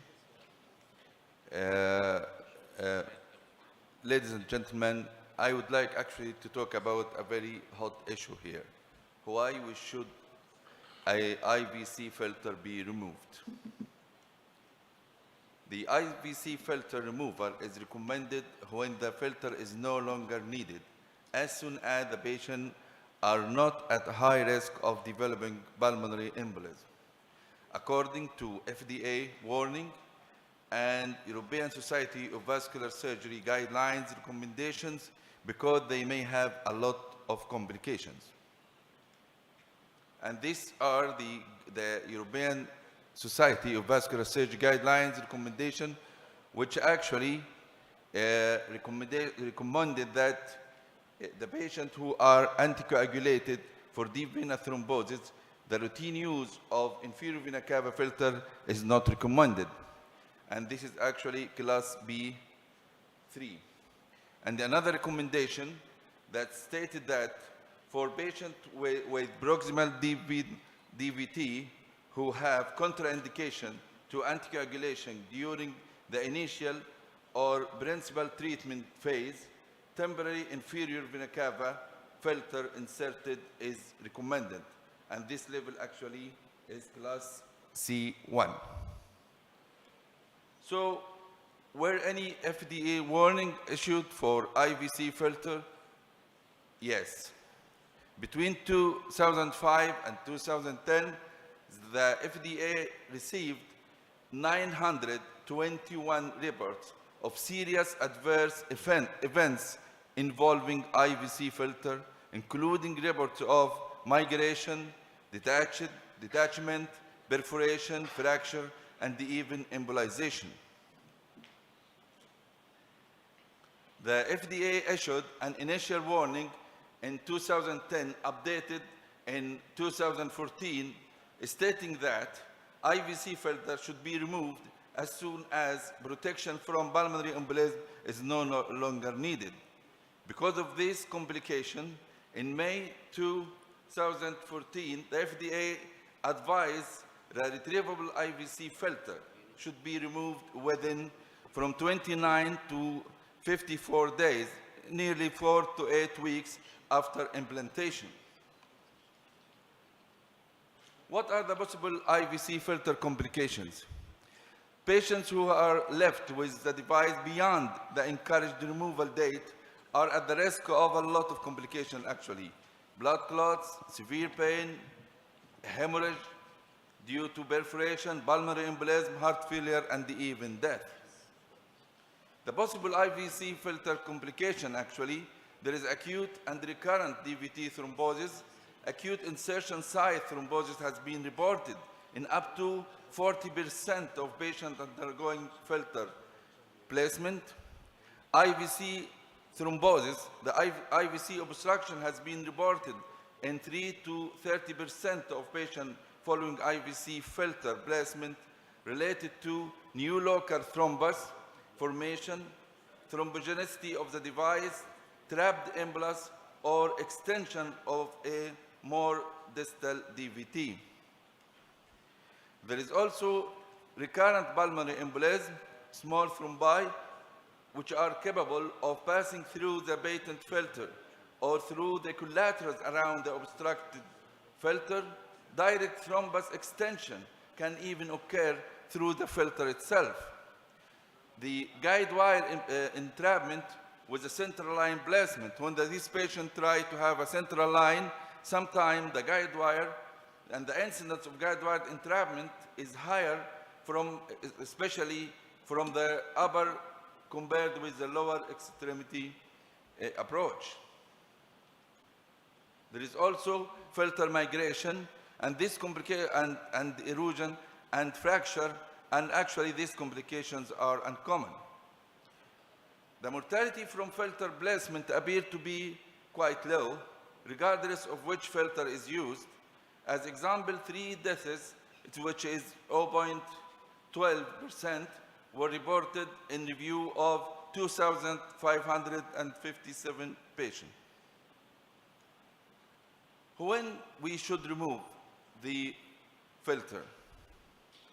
It is recommended that a removable filter be removed when risk of pulmonary embolism has passed, or if the patient can take anticoagulant.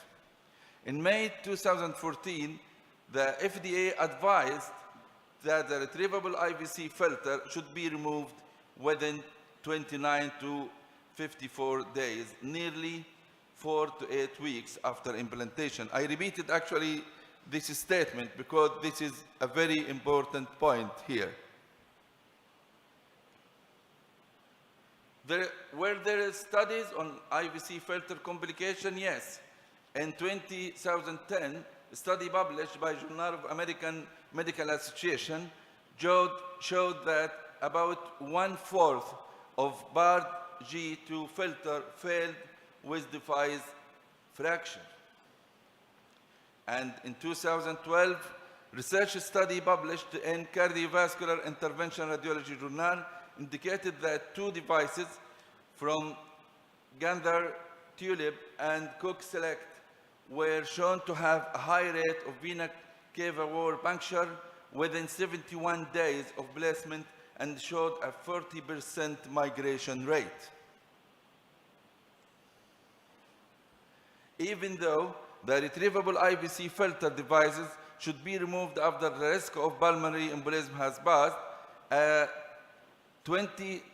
in 2013 study showed that less than 9% of devices were actually removed. This is the point which I'm trying to issue here. Very, very unusual. In every part of the world, they think about removing the IVC filter.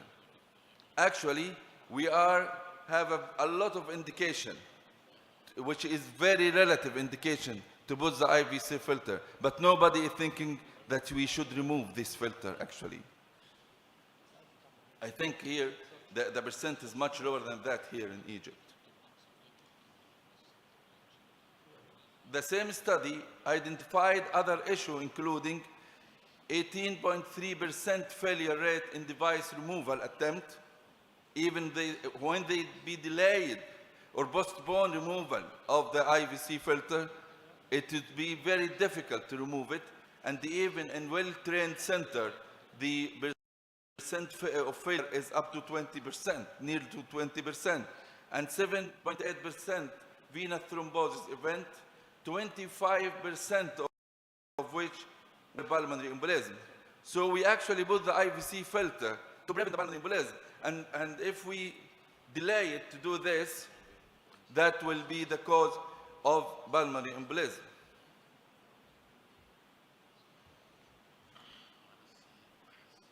How can we remove it? We can remove it by standard way using the snare and hook. And there is a various advanced retrieval techniques such as the loop, various loop snare and rigid endobronchial forceps like this picture, angioplasty balloon and exmire. And there is also surgical removal of the vena cava filter. The message to take home This is too little indication for IVC filter, only when the anticoagulant contraindication, too much late complication like thrombosis, fracture, perforation, migration, and too limited time for retrieval, only from 4 to 8 weeks. Actually, my main message, we have to think twice before we insert IVC filter. Thank you very much. Thank you, Professor Radi, for this very important message. I would like to introduce Ahmed Gawesh, Alexandra University Consultant, Vice President of EAVCA. The topic is, when should we decide removing a pulmonary embolus is needed?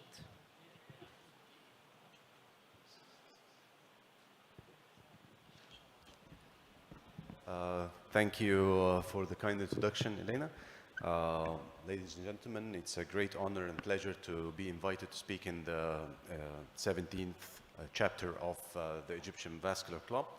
And our talk would be about when should we decide removing a pulmonary embolus is necessary. I have no conflict of interest related to this presentation.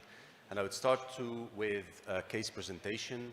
We were notified to see a British lady, 60 years old. She had recent transabdominal hysterectomy, and in post-operative day 4, she developed shortness of breath and hypoxia. Her oxygen saturation dropped to 82 to 90% with oxygen mask.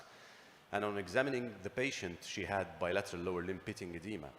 Actually, we were notified that she was stable hemodynamically. However, she was tachycardic with 120 beats per minute as a pulse rate.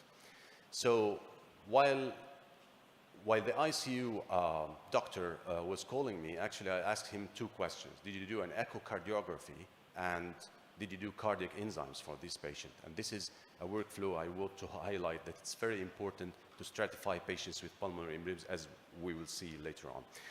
So when he notified me, I took my car and went to the hospital, and luckily, she was doing the echo, and the echo showed severe right ventricular strain, and the cardiac enzymes came out shootingly high with pro-BNP more than 10,000. So a diagnosis of submassive PE was done, and with severe right ventricular strain and shooting cardiac enzymes.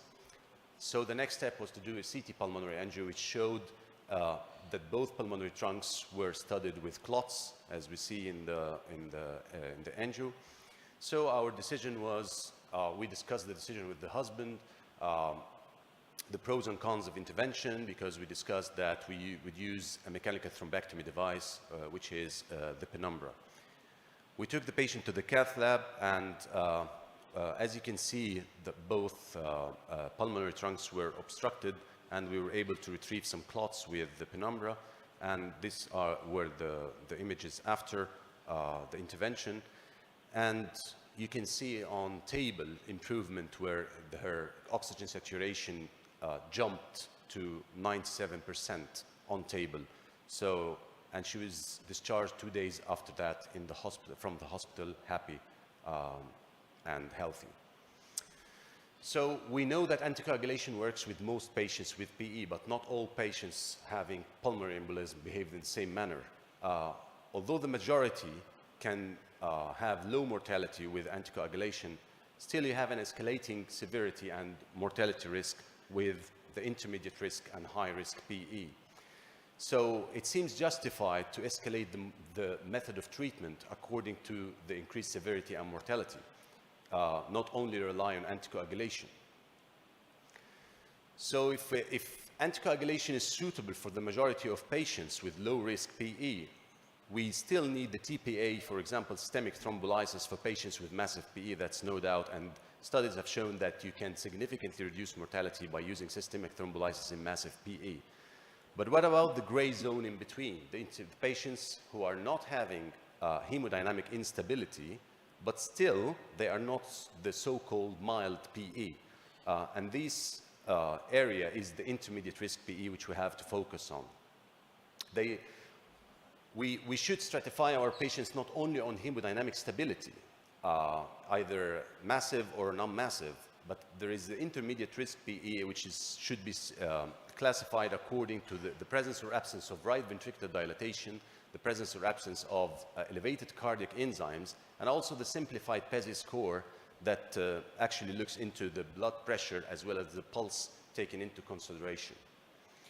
So the American Heart Association and the European Society of Cardiology actually provided this classification, and the essence of it is that patients with intermediate risk PE are at risk of decompensation and higher mortality, because the right ventricular strain is a marker actually for that this heart might fail. And when it fails, the patient would go into an obstructive shock, which increases the risk of mortality.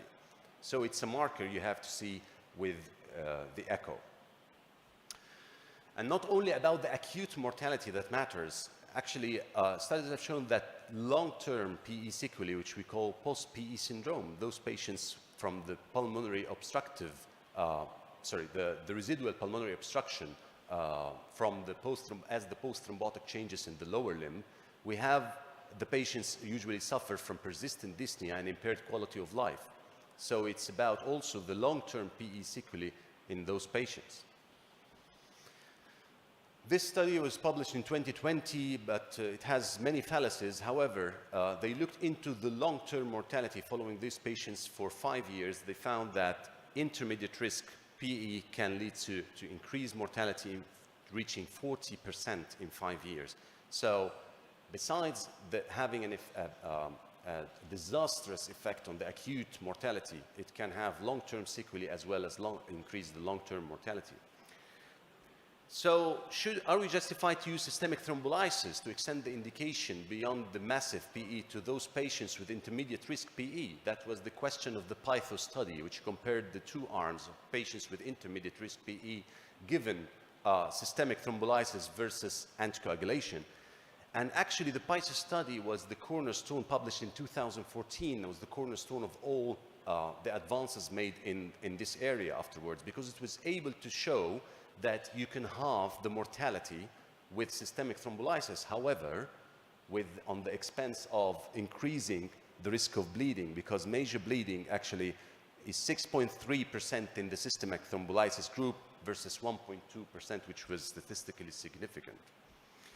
So the PYTHO study provided the proof of concept that yes, mortality can decrease if we decrease the clot burden, but we need better tools. And that's why we have many toys around in the market now. The ECOS catheter, besides catheter-directed thrombolysis, and the AlphaVac, the AngioVac, all these clot removal instruments are actually evolving and progressing, and they are showing good results. And every product out in the market have done its studies, and it shows that it works, but still we don't know for which exact patient we should resort to catheter-directed thrombectomy devices. There are currently many randomized controlled trials. Most outstanding is the high PYTHO. We are waiting for the results, but the small studies are actually having encouraging results so far. But anyways, whether you have a PER team, as they advise worldwide, to have a pulmonary embolism response team where you pick these patients early on, because intervention earlier is better. But if you don't have in your hospital or institute a PER team, at least have an algorithm in your mind when you are notified about patients. Don't think about, as Dr. Assam Al-Adi added, not only thinking about putting a filter in. You have to be very cautious in selecting which patient would need a filter. Just the last line. So, because there is something to be done for a group of patients, so at least do stratify your patients with an echo and cardiac enzymes before you decide whether you would intervene or not. And finally, my take-home message, anticoagulation remains and will remain the mainstay of treatment in patients with acute PE. Clot removal can help. Selected patients can benefit from clot removal strategy, especially those with intermediate risk PE that can progress to hemodynamic instability. Patient selection is key for success, and also we are there are lots of randomized controlled trials currently ongoing. We're waiting for super selection of which patient would benefit most. And finally, still, the risks of intervention as well as costs has to be taken into consideration. So let's hope for a better future, and thank you. Thank you, Dr. Gawish, for an excellent presentation. I hope we'll have time for discussion. It is great pleasure to introduce my dear Professor Ahmeduddin Hussein. He will talk about iliac vein stenting and the day after, other hidden aspect. Please, Dr. Ahmed. Yes. Dr. Ahmed, are you online with us? Please confirm whether Dr. Ahmed is online. Is he online?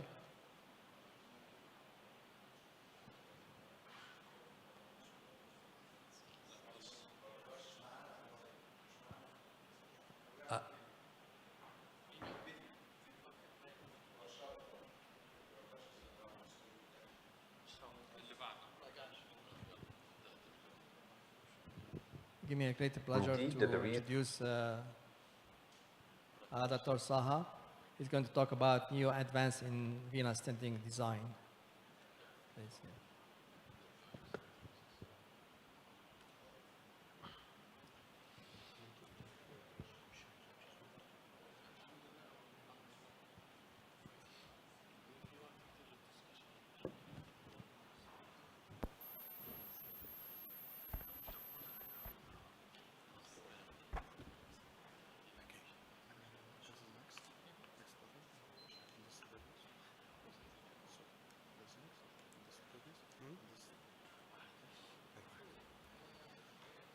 Good afternoon, everyone.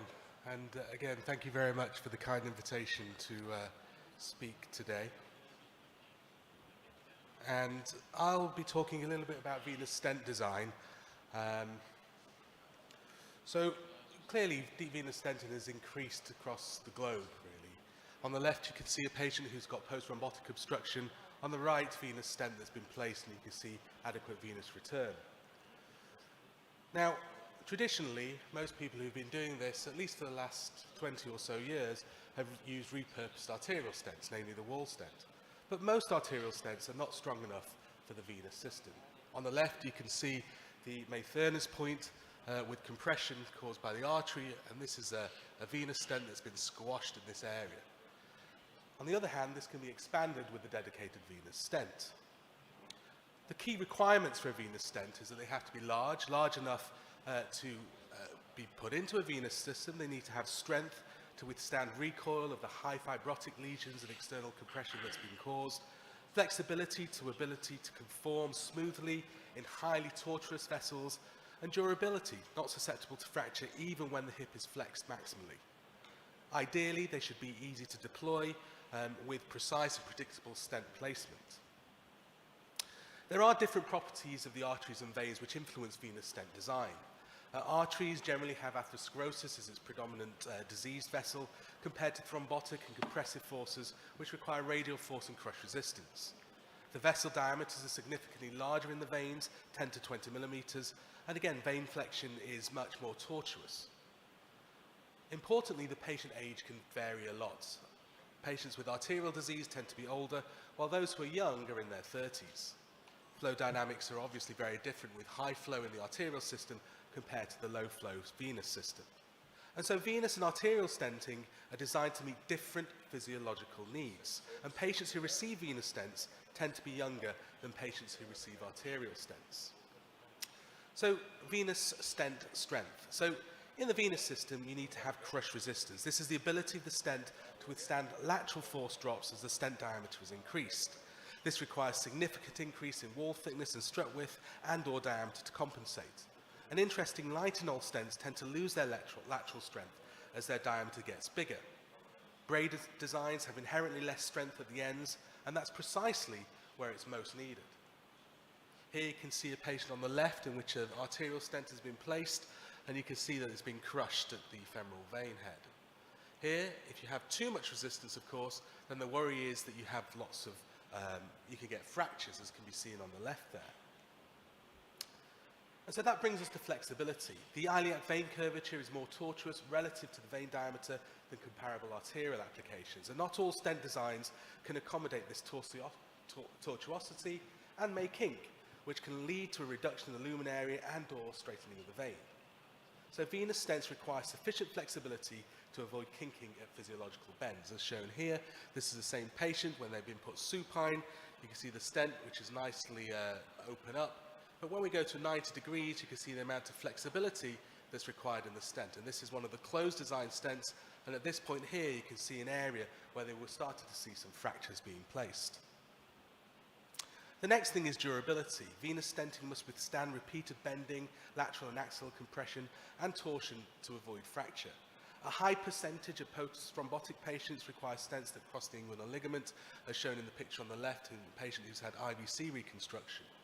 And this anatomical location endures the most intense bending during walking and sitting. We use computational modeling to look at the stent loading around this area, both at the ligament as it comes round, as well as the pushability of these stents. And primary stent loading modes have been done on bench testing. And unfortunately, this is not really an accurate displacement of what happens in the venous system. And the deformation modes have precedent on other anatomical locations. So where we traditionally test stents in terms of where they may be, for example, in the SFA, it's very different to where the venous ligament is. And so understanding how a stent may perform, a venous stent in particular, is a challenge. And differently, we need to make sure that these stents last more than the 10-year bench challenge that's required for arterial stents, because the young age of venous occlusion patients, typically 30 years of age, may present additional considerations in duration of stent performance. Accurate deployment, of course, is a must. Stent delivery systems must enable easy and precise and predictable stent placement. Delivery systems that incorporate an isolation sheath or stabilizing sheath are preferred, and braided stents are known to shorten during deployment, which can make stent positioning less precise.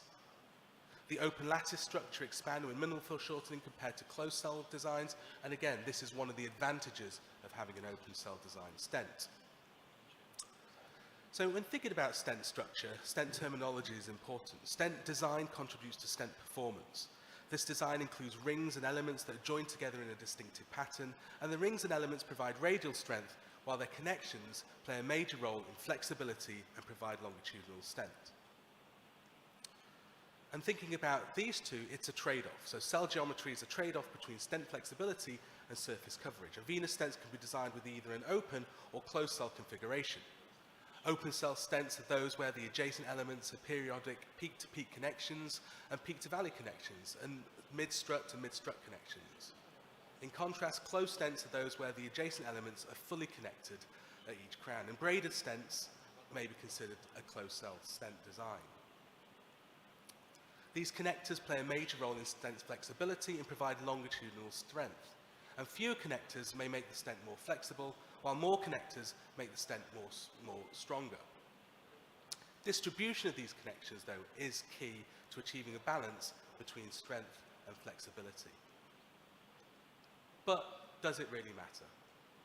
We looked at 6,000 patients in the published literature in 2022, and we looked at the one-year outcomes in these patients, comparing dedicated versus non-dedicated stents.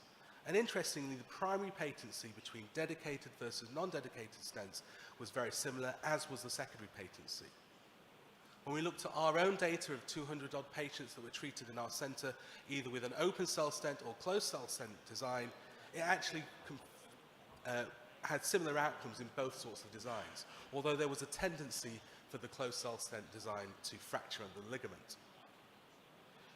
Technical success or technical problems were the #1 reason for stent failure. So it wasn't about the tool, it was about how we were using that. Together with flow and patient thrombotic factors, these were more important than the type of stent that we were using. And as it says, a bad workman always blames his tool. I think in venous stenting, this is very important. So the 4 key factors of success are not about stent design. It's about using the right patient or selecting the right patient, having the right imaging, having the right kit, and doing the right surveillance of these patients if you are going to have very good outcomes. Thank you very much. Thank you, Dr. Saha. Very nice and inspiring presentation. And now Professor Ahmed Hussein is actually online. That's very good. Welcome, Professor Ahmed Hussein. Professor Ahmed Hussein is my colleague for a long time. He's Professor of Vascular Surgery at Shams University. He's going to talk about venous stents and the day after. Please go ahead. Good afternoon, Dr. Rashad and the rest of distinguished colleagues, and thank you, Dr. Nasser and Dr. Sam Qadi for the kind invitation. I would have loved to be in person with you, but unfortunately some compelling family commitments prevented me from doing so. My previous distinguished speaker has made my job probably a bit easier. Actually, the two presentations are quite interrelated.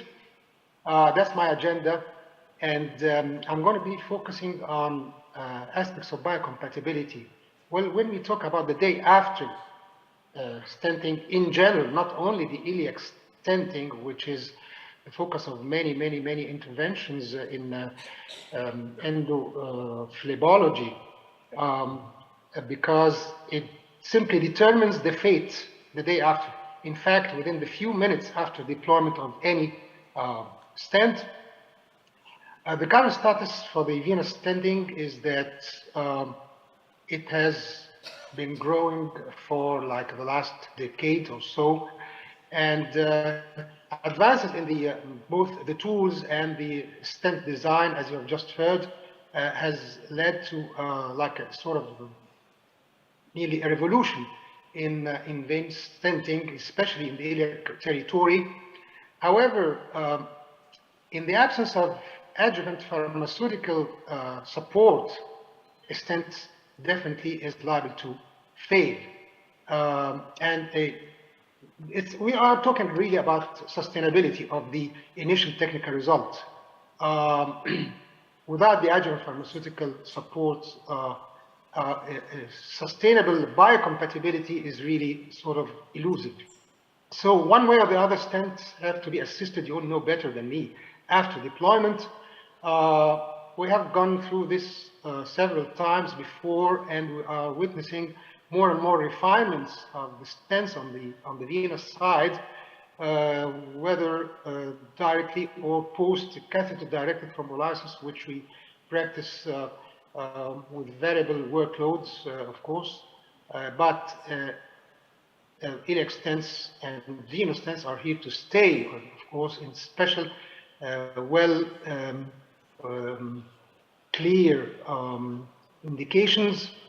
But keep in mind always that a stent is liable to negative remodeling, inherent hyperplasia, and thrombosis.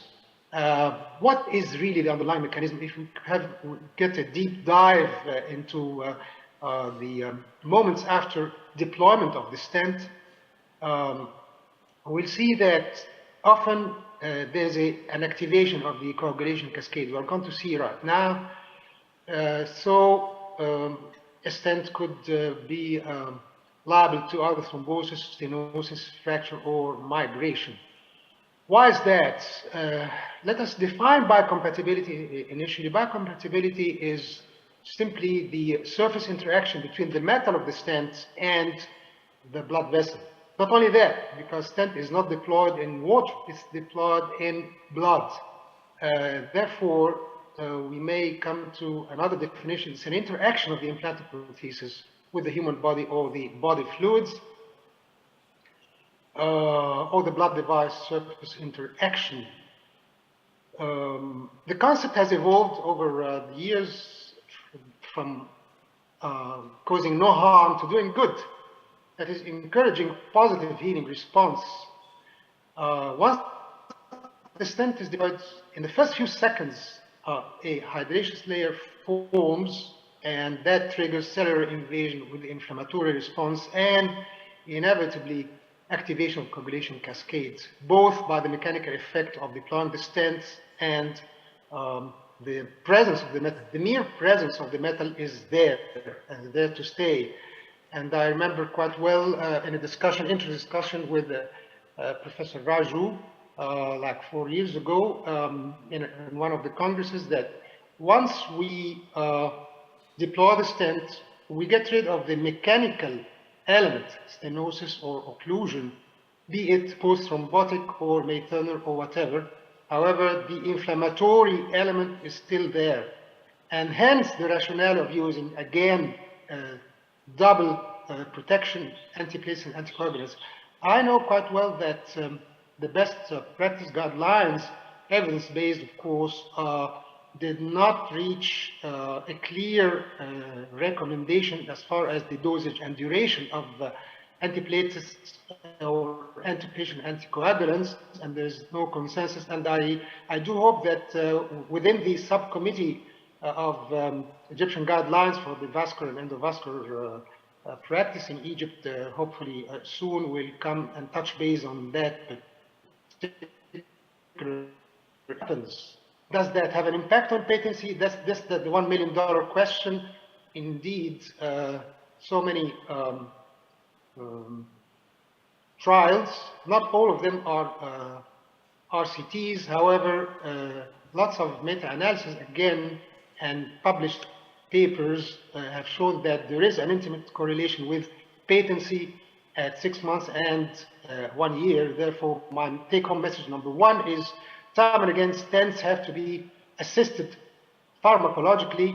The problem might be compounded because sometimes there's an overlap between two different types of stents, which is still being practiced. Probably that's not preferable. And again, protrusion of the iliac stent in particular for like a couple of millimeters or 3 millimeters is now probably less and less being practiced from fear of encroaching on the contralateral side. As far as our registry, in the 11 years till 2021, in both hospitals, in Specialized Hospital and the Bangladesh, as well as another university where I'm privileged to be supervising the vascular program over there, Aswan University. That's the registry, but let me focus on the venous stents in particular, with a variable follow-up between 14 and 76 months.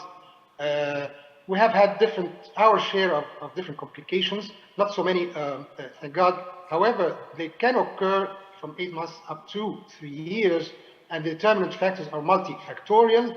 And we were able to identify from that pool 2 groups, and we looked after the outcome for Group A antiplatelets with anticoagulants, and Group B anticoagulation alone.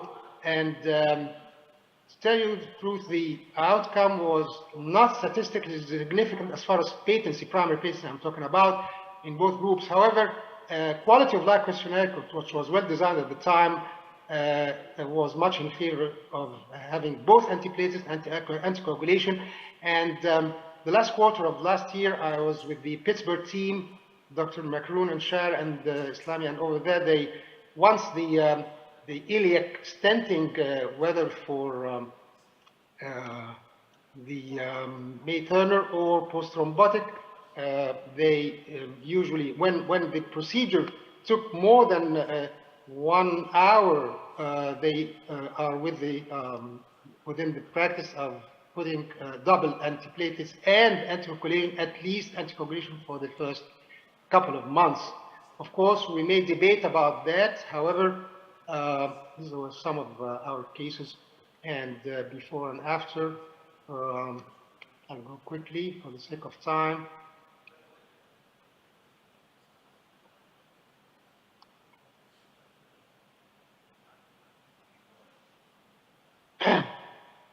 And this is another case which, with the rest of the team, we operated upon 10 days ago. That has, of course, I'm talking about especially this portion, which again shows that there is definitely an element which is hemodynamics, and this is really pathognomonic, the transpelvic collateral. And it has resulted actually in that particular young lady in a pelvic congestion syndrome. And again, I'll try to be as quick as possible. I'm sorry for that, technical problems. So I'll come to the second and last take-home message.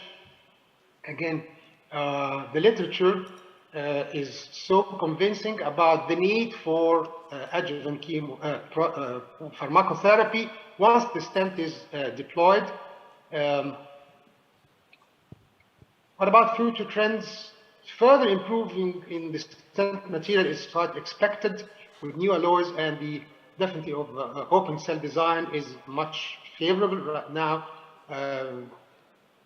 I do not see a horizon so far for the bioresorbable stents. However, again, several teams are working on that, and a couple of trials were really convincing for those of you who would like to come back to the literature.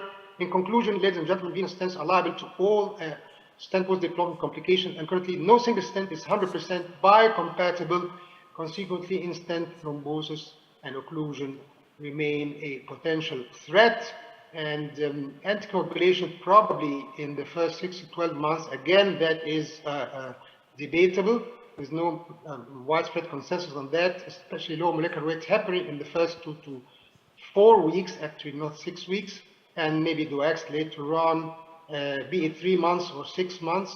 It depends on the background of the case, the cause of the iliac stenosis or occlusion, and the complexity of the anatomical lesion. Again, no consensus regarding post-procedural antithrombotic therapy, and definitely further research is warranted.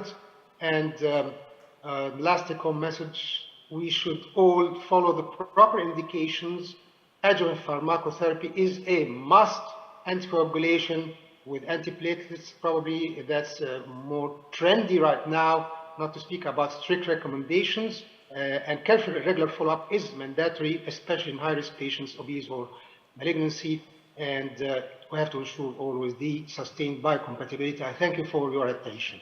Thank you, Professor Ahmed Hussein, for the nice presentation. This was well received. And now we have a few minutes for open discussion. And it's my pleasure to moderate this the discussion together with my co-moderator, Dr. Elena Goranova. The chairpersons, if you please, if you have any questions or discussion, it's open also for the audience. I would like to start with asking Professor Assam Al-Adi, if you please come to the podium.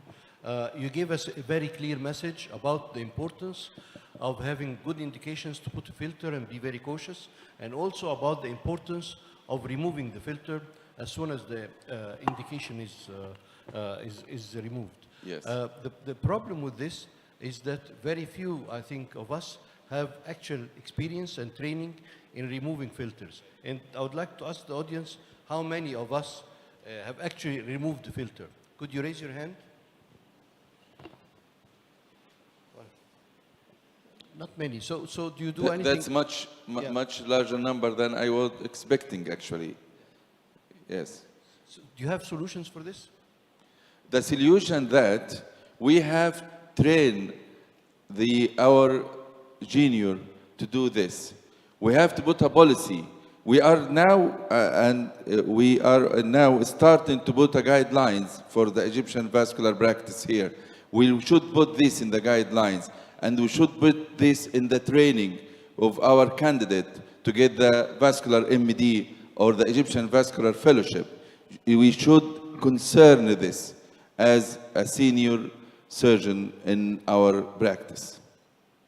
Thank you. Any questions? It's just a word of caution, because most people we put an IVC are trauma patient, young patient. The problem is they got lost for follow-up and they don't show up after a couple of years, too late.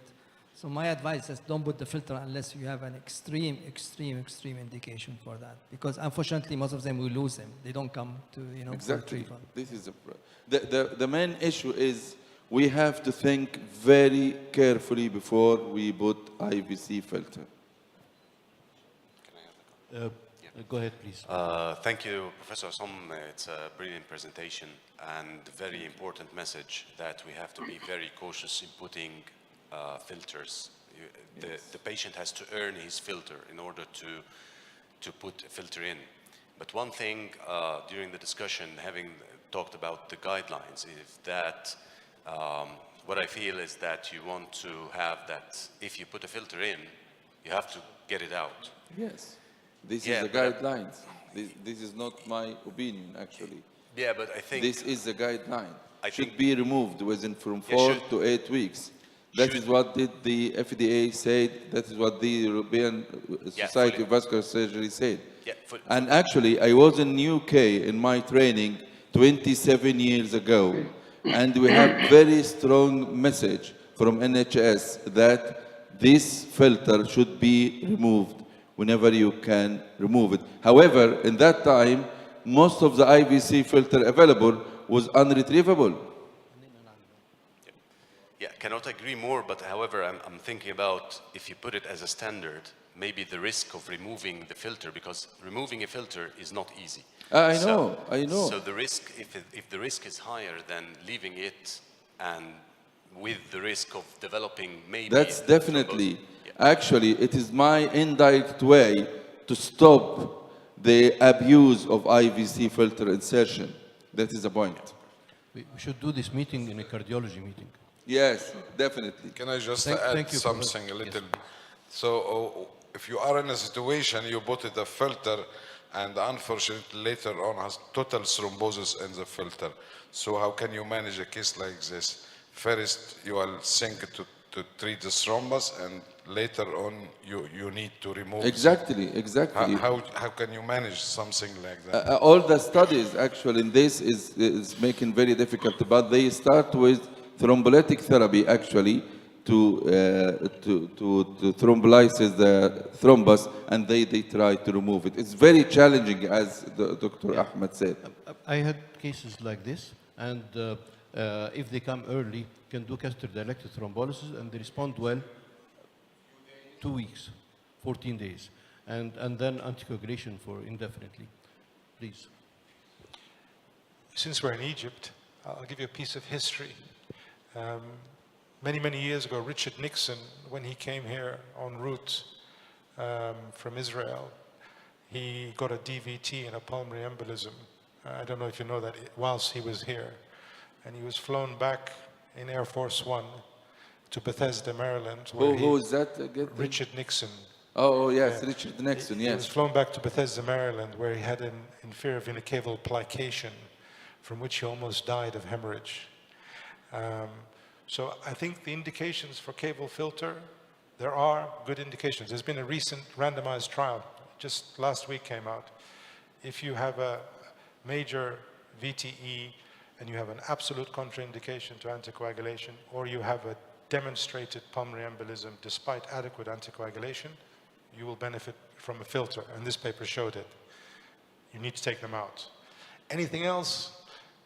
Dodgy. Trauma, there have been randomized trials with cable filters in trauma. It does not show any survival benefit or reduction in P, even with the removable filters that come out.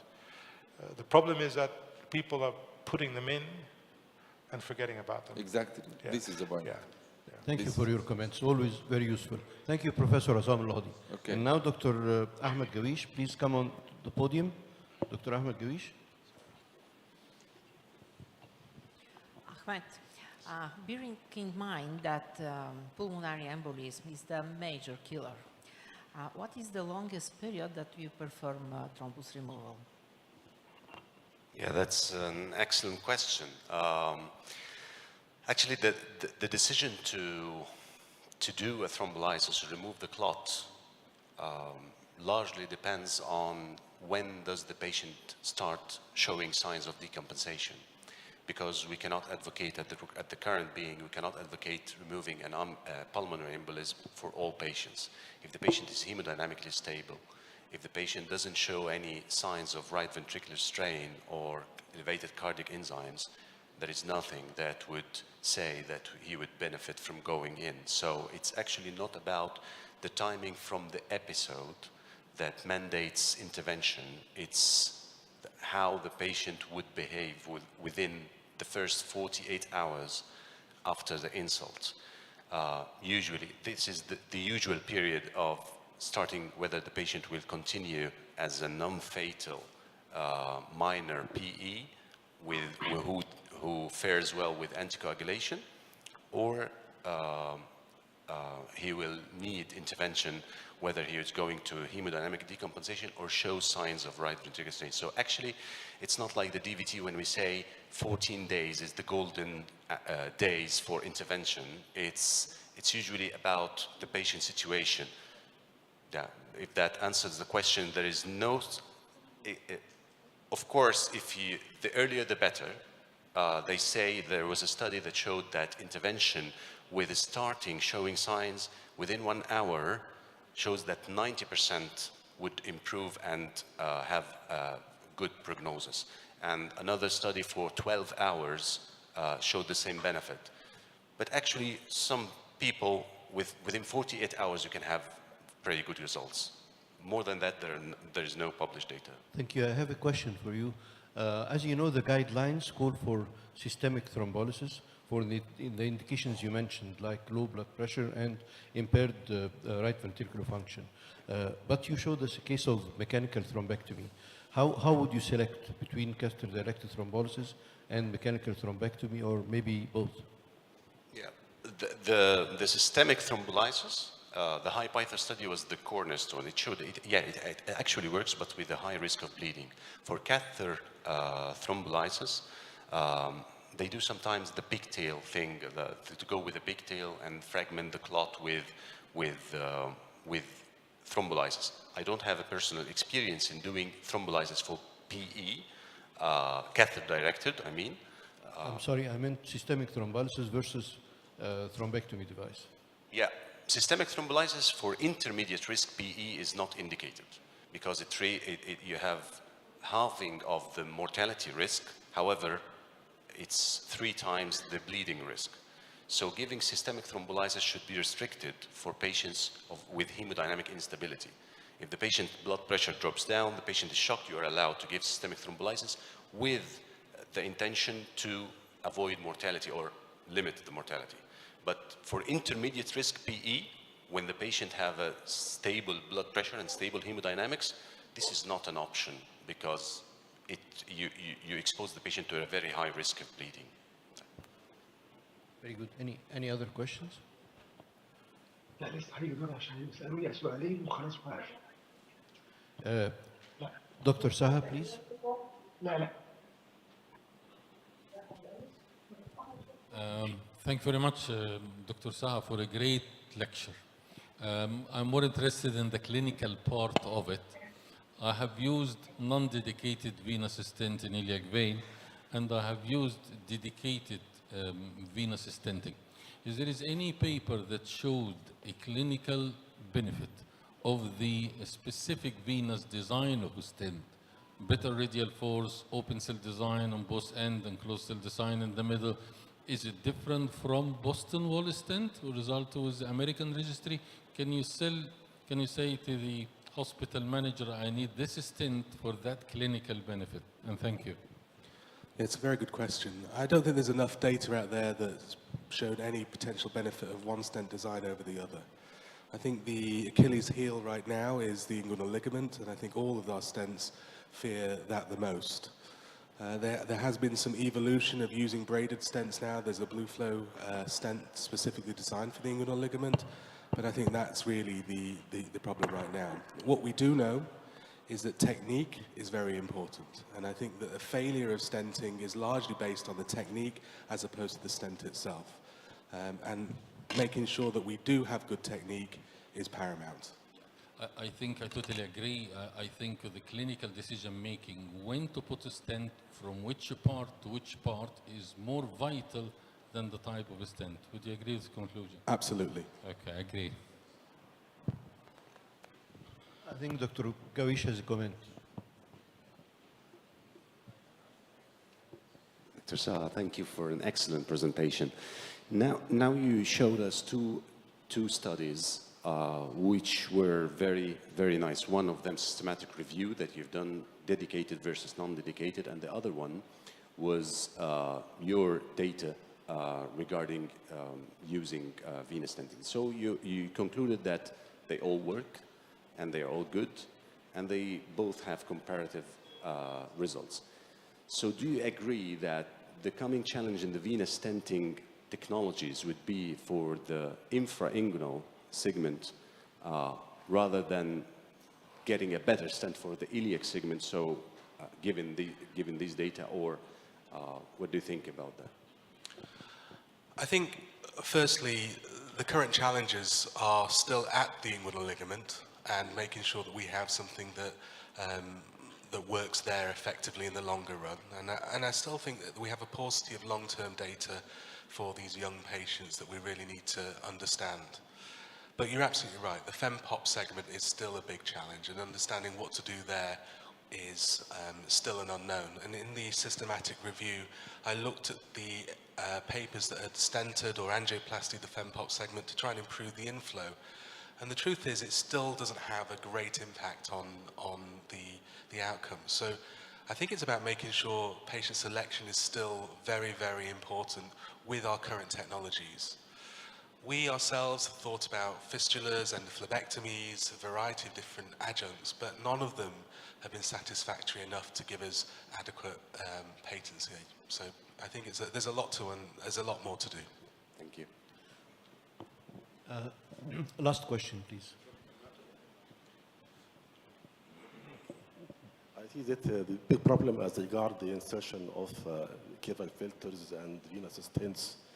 Can I dream, and there is something in evolution, to invent such filters and stents, which is, we call it, disintegrates by time, I mean absorbable in the future time, because of your experience as regard these things? Yeah, I think one of our speakers alluded to the fact of biocompatibility and the lack of biocompatibility. The truth is that would be an ideal, wouldn't it? If we leave nothing behind and we keep the vein open. Right now, I don't think we have enough technology available. There's an interesting company that have got an AV fistula and a coronary artery bypass graft that have just had 30-odd million pounds of venture capitalist funding to bring that through as a scaffold. But again, we don't know what will happen in the long run and whether there'll be stenosis, intimal hyperplasia to those areas. But that would be a lovely ideal, a biodegradable thing that goes away, particularly with the filters. There have been some filters that have been designed to do that, but none of them have really come into the clinical arena that I know of. Thank you. And with this, we conclude this session. Thank you for all the speakers for their excellent presentations. And thank you to my co-chairman. We're honored. Thank you. Thank you all.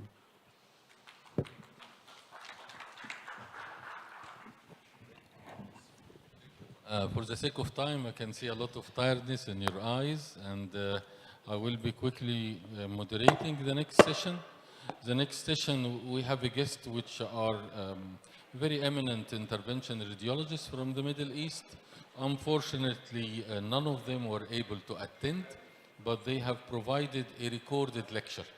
So I will provide you with a taste of venous intervention, not from background of vascular surgery, but from background of intervention radiologists. Let us start the first recording, which by Professor Mohammed Al-Mu'aqil.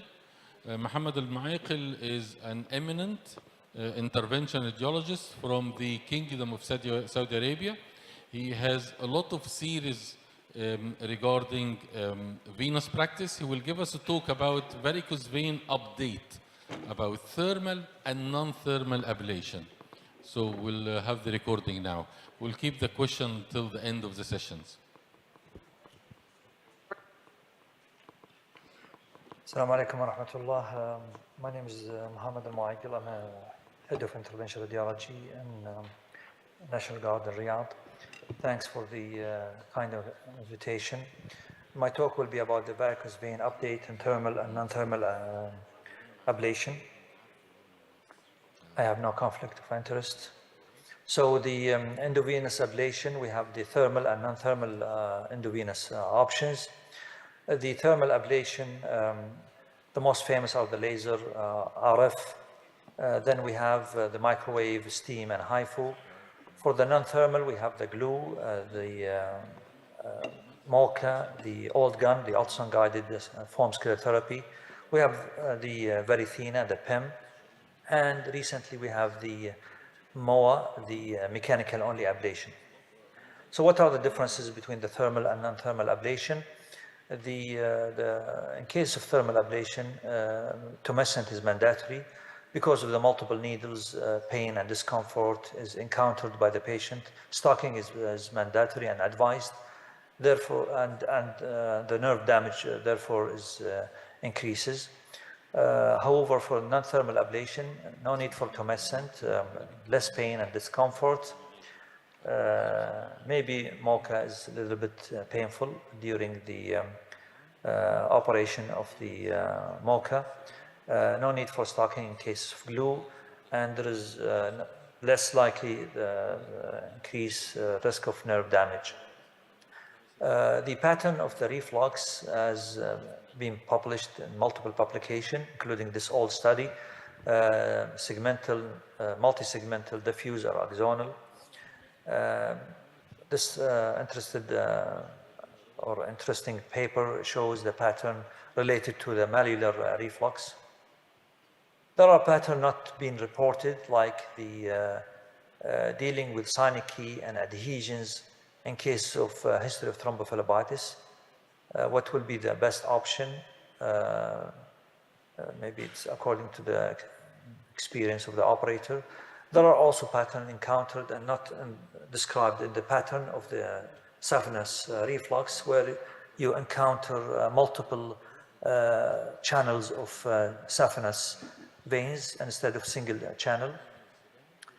Now, for the approach, as everybody aware, we have multiple options: puncturing above the ankle and treating the whole vein, coming from above retrograde fashion, only ablating below knee, or even retrograde and antegrade approach at the level of the knee. How about as endovascular specialist using DSA and fluoro? This is a case of from my collection where I have to use the DSA and the fluoro because of the very tortuous high-risk patient, saphenous vein. So I punctured mid-leg, and then using a catheter and wire, I managed to go all the way to the saphenofemoral junction, and I managed to treat this patient with the MOCA. The laser, now we have multiple options in the market: total vein system, Dornier, Medtech. In the Gulf area, we have the most famous is the VenaCure and Biolytic, where we use a slim and double radial fiber. Now, recently, there is a new machine came up from Biolytic using 1940 instead of 1470, and there is a note that the water absorbed at higher level, at level of 1940 in comparison to 1470. What are the advantage of 1940? In this paper, there is 7 to 12 times more effective than the classic 1470, with less pain, less risk of paresthesia, and even less need of amount of tumescent anesthesia. How about treating bigger saphenous vein? This is a paper where they publish 261 patients treated with radial fiber in a diameter of 2.4 with occlusion rate of 98%. It's a short follow-up, but it's kind of interesting not to exclude those type of patients.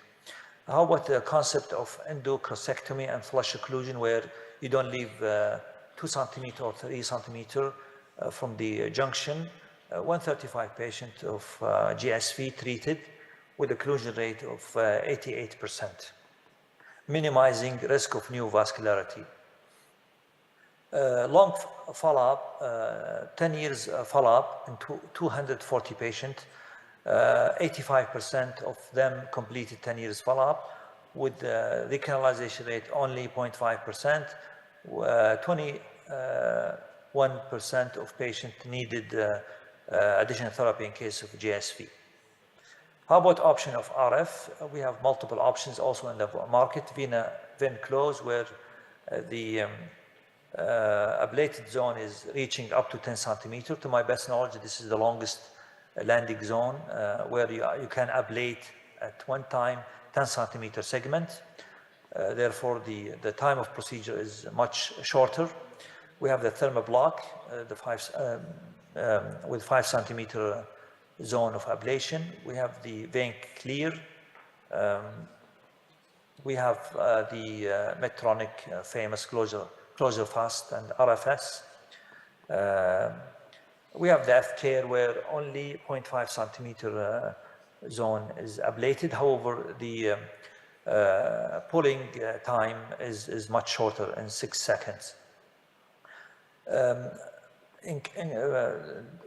In longer term, using RF, this is a study with 15 years follow-up with 88% no recurrence at the ablated vein. This study, they treated GSV, they treated also SSV, anterior accessory, and Giacomini. How about glue? Glue published, and the first publication came up in 2013. We have 5 systems in the market. We have the VenaSeal, the American glue. We have the Turkish, very close, where the microcatheter has multiple side holes. We have the VenaBlock, where the catheter tip has light. We have the Venex, very similar to VenaSeal. And recently we have Venecto, the Swiss F-Care system. This is in summary the zone of or the junction where you leave it, where you leave the catheter from ranging from 2 centimeter to 3 centimeter up to 5 centimeter, and the rate of pulling in each company. Rate of thrombophlebitis in glue is very common, up to 20%, and patients need to be treated, as this is the most common complication.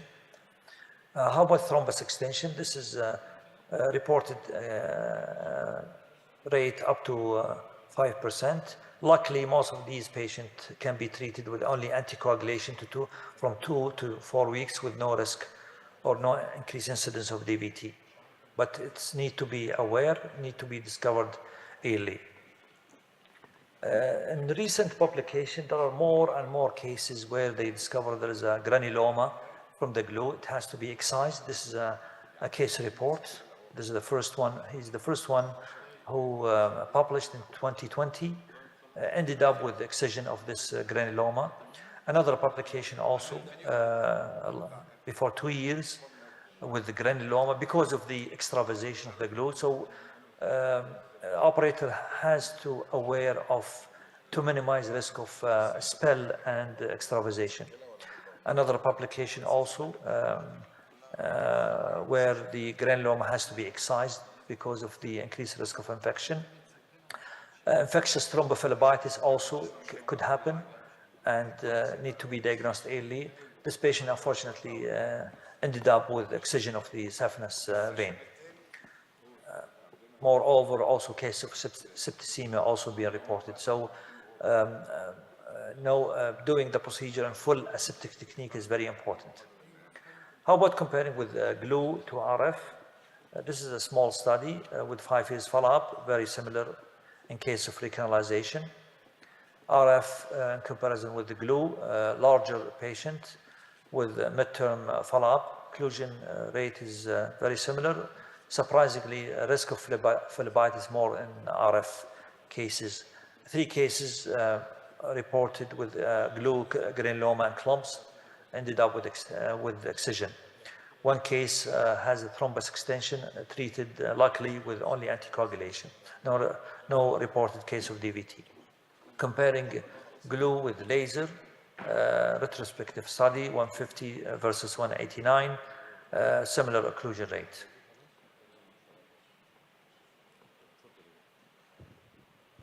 Okay, we'll thank you, Professor Mohammed Al-Muayqil. And now we move to the next presentation by Dr. Karim Abdeltawab. He is going to talk about treatment of female genitalia varices. Rahman Rahim, Assalamu alaikum. Actually, it's my great honor and pleasure being here today with you in this elegant meeting, and I'm so sorry I couldn't be in person. I am Karim Abdeltawab, the PERS Secretary, and today I will be talking about the management of the external genital varicosities in females. I have no relevant financial disclosure. To introduce, I would like to say that the eye doesn't see what the brain doesn't know. So we have to be familiar with this condition. As we are talking now about a very common problem, commonly associated with pelvic congestion syndrome, whether vulvar, perineal, and less commonly inguinal and buttocks alone, or associated with lower limb varicosities. This can occur due to various reasons, like reflux, obstruction, high pressure, or genital venous insufficiency. So, is this a common disease? The answer is yes. This is a very common disease. According to Hobbs, about 5% of females in childbearing period suffer vulvar varices, and this percentage rises to about 40% in women with pelvic congestion syndrome who are typically multiparous in childbearing period. So let's see the relevant anatomy. Pelvic venous anatomy in women is extremely complex, as we all know. We all know there are 6 escape points or leak points communicating the lower limb with the pelvis, namely perineal, inguinal, obturator, superior and inferior gluteal, as well as clitoral.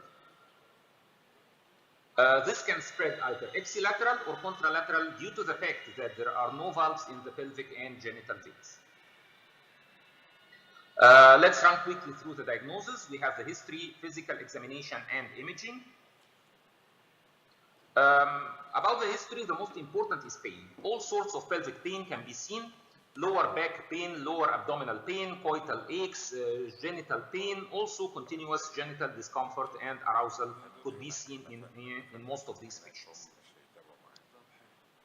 So, what if the patient is only complaining of lower limb varicose veins? We should always suspect leak points if we have extra axial varicosities, not going along the course of the great and short saphenous veins, especially if there is no reflux in the saphenofemoral or saphenopopliteal junctions. As for imaging, vulvar, perineal, and gluteal ultrasound should be thoroughly done in patients with pelvic congestion syndrome before and 2 weeks after gonadal embolization. So always ask the patient to strain to assess reflux. So how to treat? We must treat gonadal and iliac reflux first. So if we have pelvic congestion syndrome, this has to be treated first. As you can see in this case, this is the left side, embolization of both gonadal and iliac reflux. And here we can see the injections in the right side. So we always treat before the genital varicosities, we always treat the pelvic first.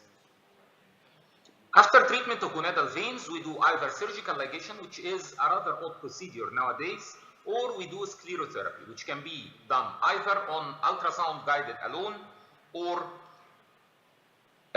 like this case here we can see, I will show you a case. This is a case of ultrasound guided sclerotherapy.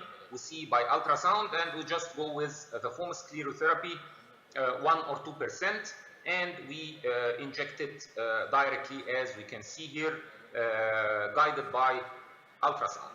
So this is the first method of sclerotherapy. The second is our new combined ultrasound fluoroscopy technique, which is highlighted in the current issue of Interventional News, which is the combined fluoro and ultrasound guided injection. As for the anesthesia, as we all know, the vulva is very sensitive. So if patients have planned the vulvar puncture, always we should do pudendal block first. Consequently, in patients who need perineal, gluteal, or inguinal punctures, subcutaneous local anesthesia is usually sufficient. What we use the tools and sclerosant, we use 1 or 2% etoxysclerol and an 18-gauge cannula in most of cases. Sometimes I use butterfly. Here we have the procedure. I'm going to show you a complete case of our new technique. Here we can see the vulvar varices. We already did our pudendal nerve block. This is a 31-year-old patient suffering from marked genital heaviness. And guided by ultrasound, we magnify and then we enter a big varix, and then we inject contrast media. Here you can see injection of contrast media, and here is the venography. We can see massive vulvar varices going both sides. Now the usual Tessari method, 1 to 4 as usual, and then we inject it in a pulsatile manner, as you can see here.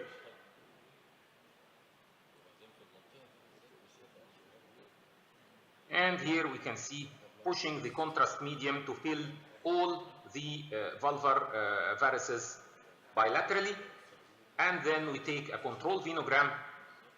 So as you can see here, nothing is going to the vulva.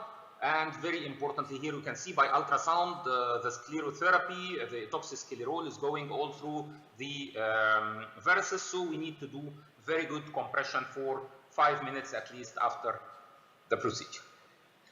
Post-procedure, we need to do good compression for 3 to 5 minutes with tight underwear and hot fomentation. Then we discharge the patient. No specific medication is usually needed except for analgesic medication. Follow up by ultrasound till 12 months. We do it 1 week, 2 weeks, 6 months, and 12 months after treatment session. So let's see our results in the first 70 cases published in AJIR. Please take a minute to scan the code. This will take you directly to our paper. Now, actually, I have more than 160 cases, but these are the results of our first 70 cases. We have 100% technical success and almost 100% clinical success, with 20% of patients needing a second session after residual in follow-up. Almost no complications at all happened in our patients. No major or minor complications happened. All patients on venography of the draining veins showed drainage of the vulvar varices into the pelvic veins, mainly the internal iliac veins, through mainly perineal and internal pudendal veins. That was the commonest. As you can see here, the internal iliac veins, vulvar varices draining through the pudendal veins. Almost all cases showed drainage in pudendal vein as commonest, and to external iliac was the rarest, with only one puncture revealing external iliac. We can see here cases with communications through pudendal, vaginal, and inguinal. Like the lower left image, this was going through the inguinal vein. Also, vulvar punctures filling.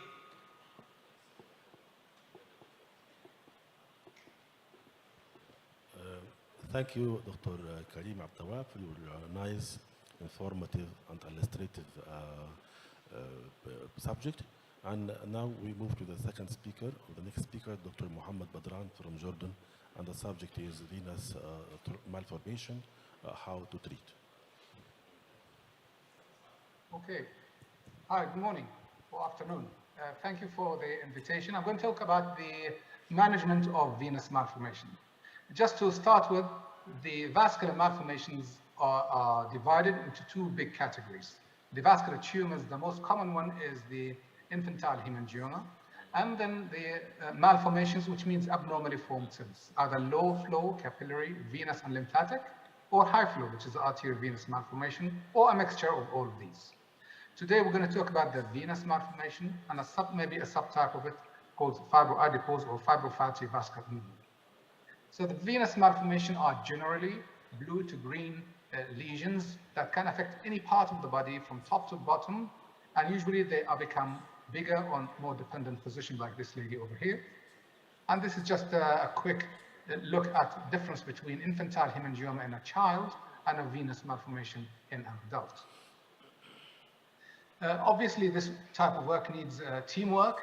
This patient, for example, has extensive venous malformation of the left upper limb, and despite having 10 sclerotherapy sessions, there was no significant difference in this patient.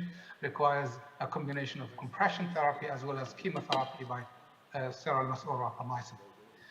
This patient has associated limb-limb discrepancy, and that requires the interference of our colleague, the orthopedic surgeon, to make the leg length equal, while this patient with further fibroadipose vascular anomaly did not respond, and this requires surgical resection. A common thing that happens with venous malformation is localized intravascular coagulopathy, LIC, which if not treated can develop into DIC, disseminated type of intravascular coagulopathy. The most common thing in these patients, they get high D dimer. And the reason for that is that the flow within these lesions is usually slow. And because of the slow flow, the coagulation factors are consumed, and this will result in coagulation cascade, which later on can worsen to lead to DIC, especially with surgery, infection, and significant sclerotherapy. And this can be prevented by compression therapy before and after treatment, and by giving Clexane before and after the treatment for about 1 week before and 2 weeks after. And this is one example of patient developing localized intravascular coagulopathy within the tongue treated by low molecular weight heparin, Clexane. When we treat, the most common ones I use for sclerotherapy is polydocanol or STS. I use also bleomycin. We can use anything else. I use alcohol glue, onyx. If I treat and there's a large amount of disease involved, afterwards I like to give patients Clexane, low molecular weight heparin, especially if the patient has venous lakes, to prevent the potential of thrombosis after the treatment. There are several types of venous malformation. Varicose type looks like varicose veins, and this is MRI for this patient, and a venogram, you can see this big vein. And to treat this, looks like similar to varicose veins. So this is a catheter from top and bottom, treating this with glue, followed by polydocanol, and a venogram confirming patency of the normal veins, and we follow with giving the patient stockings.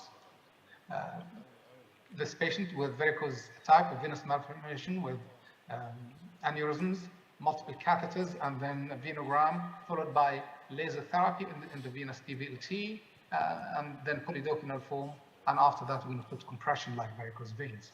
This type is varicose type, but extremely large, and a patient like this, if you inject or do whatever, it's not going to work. Of course, we're going to do a venogram to make sure that the deep venous is good. And this patient, we put laser in the venous laser from the inside, and that wasn't good enough, so we treat the patient with radiofrequency ablation, the same one that we are used for the thyroid, and followed by polydocanol, and that gave very good results. Another varicose type in the rectum. You can see this area here around the rectum on the MRI. We inject, this is going to the inferior mesenteric veins. We have to protect it, protect the portal vein. So we injected glue first, and this was followed by polydocanol form and some bleomycin to improve the efficacy. When the lesion is extensive and involves the deep system, we need to do a venogram. And if you see here, this is involving the popliteal vein. And to treat this, this is a venogram again. And we start from far away, putting a catheter here in the popliteal vein to know where it is, and gradually filling this space with glue until we fill it and isolate it from the normal vein, and then putting polydocanol foam. And this is venogram confirming patency of the normal vein. This patient with venous malformation, varicose type, but with fat atrophy. And here is the vein underneath showing reflux. And we do a venogram direct puncture. This is followed by putting a plug to prevent the glue from going to the deep veins, some glue as well as polydocanol foam. This patient, varicose type, close to the perineal vein. If you're going to do this, expect to have problems. This patient we injected glue. Unfortunately, it migrated, so be prepared to either snare it or aspirate the glue away. And follow up MRI with results. The other type is sponge, and this is a sponge type within the forearm. Multiple needles here. There's a big draining vein, so we're going to put some glue to prevent the foam just to go to the deep vein, and after that, polydocanol foam and then compression. Another type sponge, and here a combination of polydocanol and bleomycin with significant reduction after treatments. Another sponge type, but if you notice here on the MRI, there's a big blob here next to the urinary bladder, and this is a thrombotic external iliac vein. And when we do a venogram, we can see that these are important collaterals. We don't want to block them, so we're going to do sclerotherapy elsewhere. Another sponge type before with treatment and good result after. We'll go to the lake type. You have very large veins. You can see these in the ultrasound. And here, puncture. I'm going to use here a combination of alcohol followed by polydocanol and then immediate compression. And after that, you're going to put compression, and there was a good result clinically. This is a lake type within the back. Whatever you do is not going to work, so you have to do something else. And here we did laser and like other case, like the radiofrequency ablation, followed by polydocanol foam, and then this is a follow-up MRI with good results. Here, the lake type here is affecting the knee joints. We have to be aggressive in treating this because it can affect the knee, and here's irrigation of the knee. This is to prevent the premature osteoarthritis.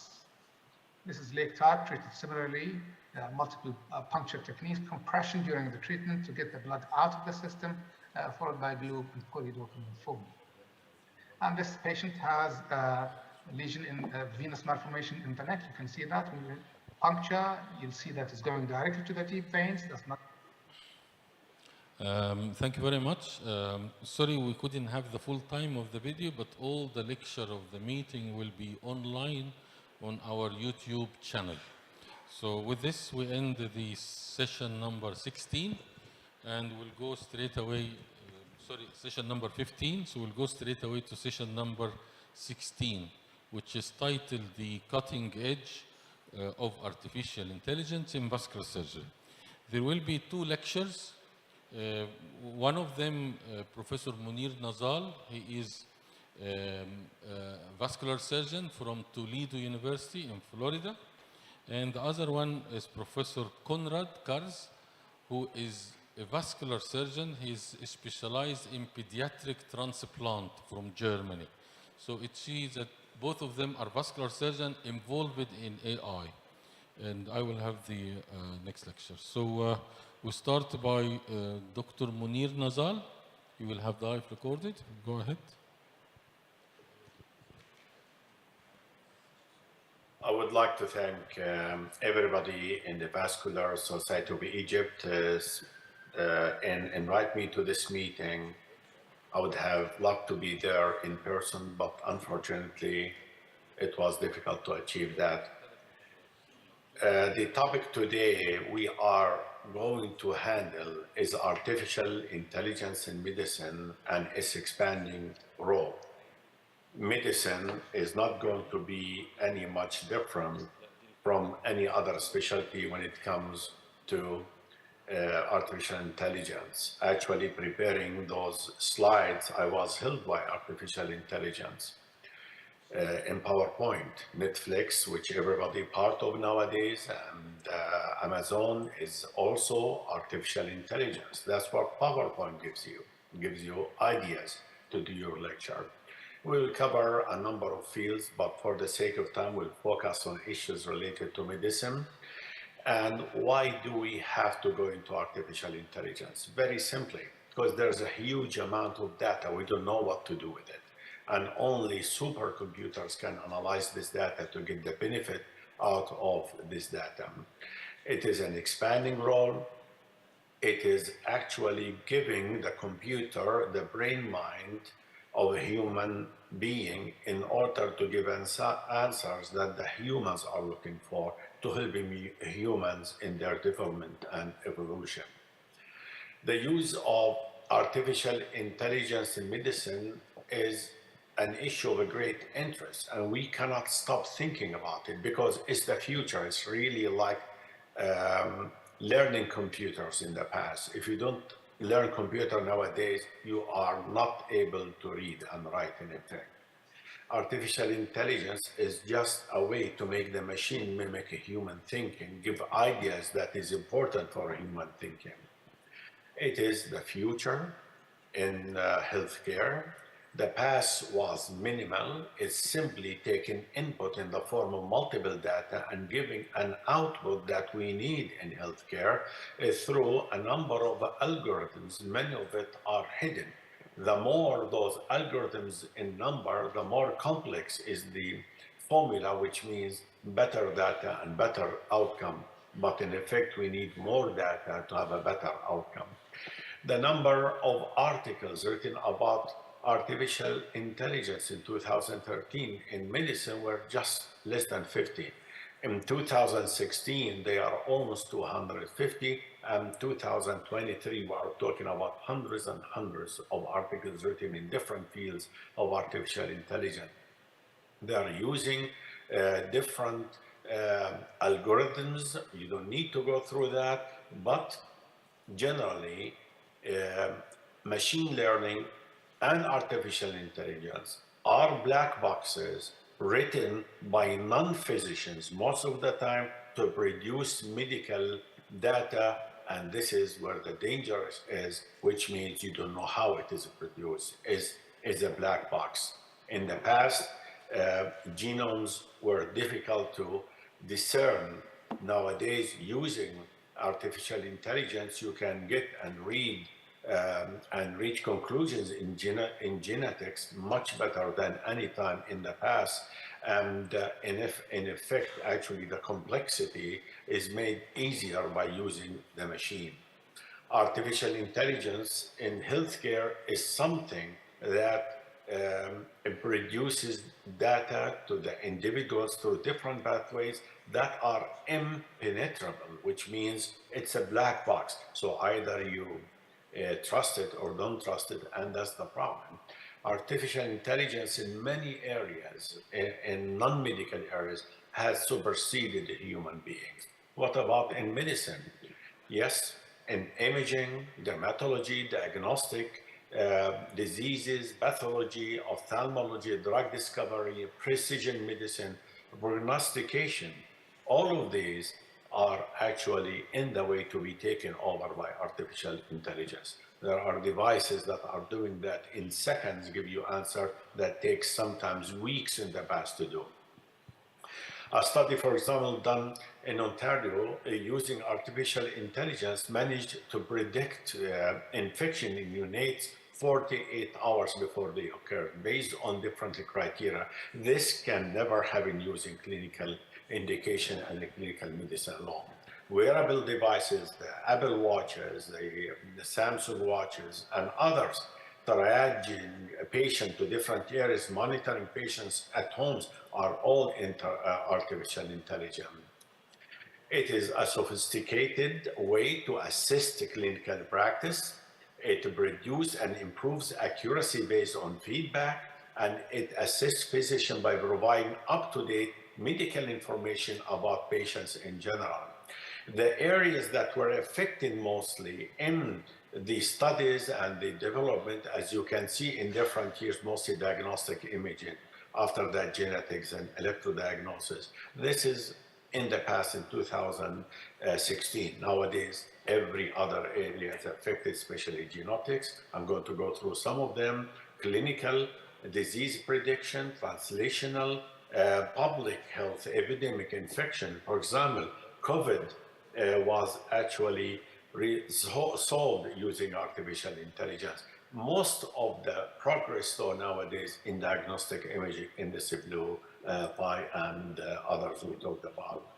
And there are a lot more related to radiologists using and adopting artificial intelligence, RNA expression, electrodiagnostic ideas are all those part of artificial intelligence. Diagnosis of cancer, prediction of breast cancer, diagnosis of Parkinson's disease, imaging analysis, chest X-ray reports, all done through artificial intelligence. You don't need a human being other than to put the data, the machine will start working for you after that. Diagnosis of PAD, 90% accuracy. Cerebral ischemia, 85-86% accuracy. Early stroke prediction and diagnosis much better with machine. Performance of patients with a stroke much better with the machine. TBA dosage based on the patient characteristic also is done better with the machine.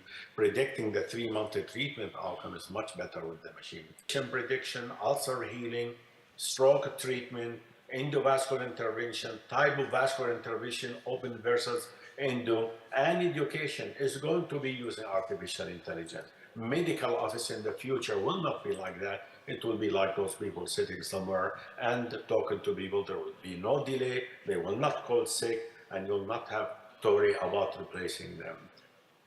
Education and medicine is here to stay, and artificial intelligence is here to stay with that part. I thank you very much for allowing me to have this very short and fast presentation about artificial intelligence in medicine, and I'm happy to answer any question. Thanks, Dr. Munir. Now we are moving to the second presentation. Dr. Konrad Goraz, Germany. He is a pediatric surgeon. We're talking us about the visualization in surgery.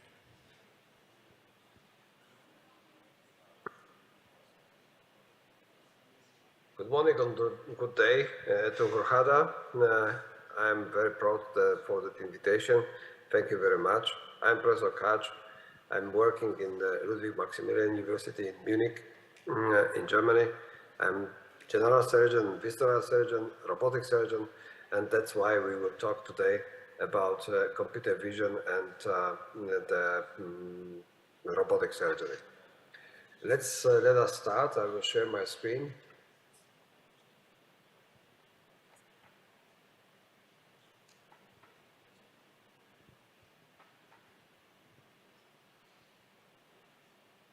So now you can see everything. I hope I will make it bigger, the presentation, like this. So what is the computer-guided surgery as a coming reality in the robot-assisted surgery? What is happening with us? Of course, I have no disclosures and no company is paying me for the lectures. So probably it is mostly this what I'm thinking about robotic surgery and computer-guided surgery. What is happening? What happened with the in the operating theater with the robotic surgery? We introduced the computer between the patient and the surgeon, and this is the great achievement because we get the tool which allow us to get completely new dimension of surgeries which we will perform in the future. This is some divisions what we can add because of computer and in the visualization during the surgery. We can use biophotonics. We will talk about it a little bit. Augmented reality, which we heard about, but mostly we still don't use it in ORs.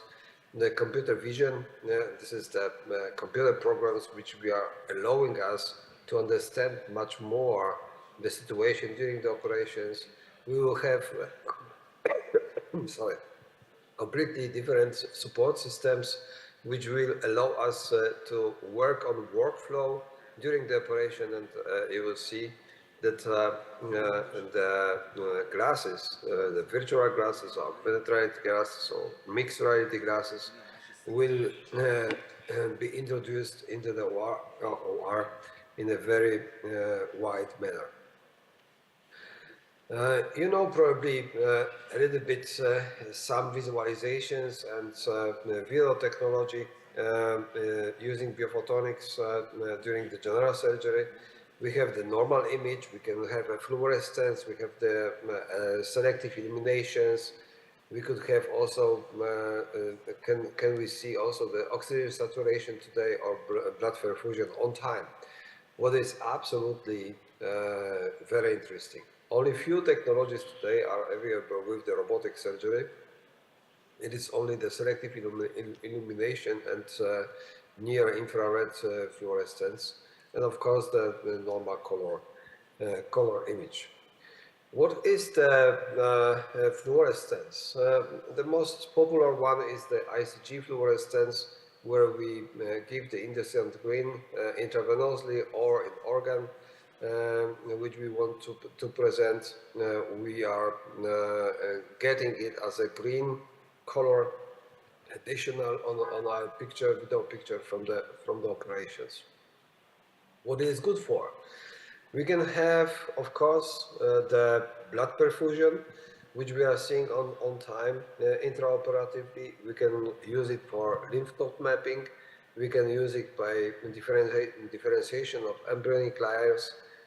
We can use it by specific ICG in fluorescence. This is a combination between antibody and ICG. And of course, by the liver surgery, by BILDAX, or to visualize the ureters and the liver functions. This is what we did. This is the differentiation of the embryonic layers with ICG. We put just ICG as a perfusion into the lower mesentery artery, and then we could achieve to make the colored all the spacemen with rectum. As you see, you can recognize the planes and layers very easily, and it was a great achievement. This is the porcine model. We tried to do it by patients, but it was much more difficult because of the difficult preparation during the operations. This is another example for the ICG, the oncologic resection of stomach, which you see the lymph nodes mapping. We introduced the ICG into the tumor, and then 24 hours later, we received such a beautiful big picture with the station of the lymph nodes, which are here, green on the picture. Yes, as you see, that those green pictures are not from the camera, from the robots, from robotics, and computer-guided surgery will be the driving force towards autonomic robotic operations in the future. Thank you very much. Have a great Congress. I wish you all the best, and very, very nice regards from Germany. I'm with you today. Take care. All the best. Bye-bye. Thank you, Dr. Conrad, for your informative lecture. And now move to next speaker, Dr. Muhammad Omar Al-Farouk, our active and elegant lecturer. Please let us enjoy your lecture.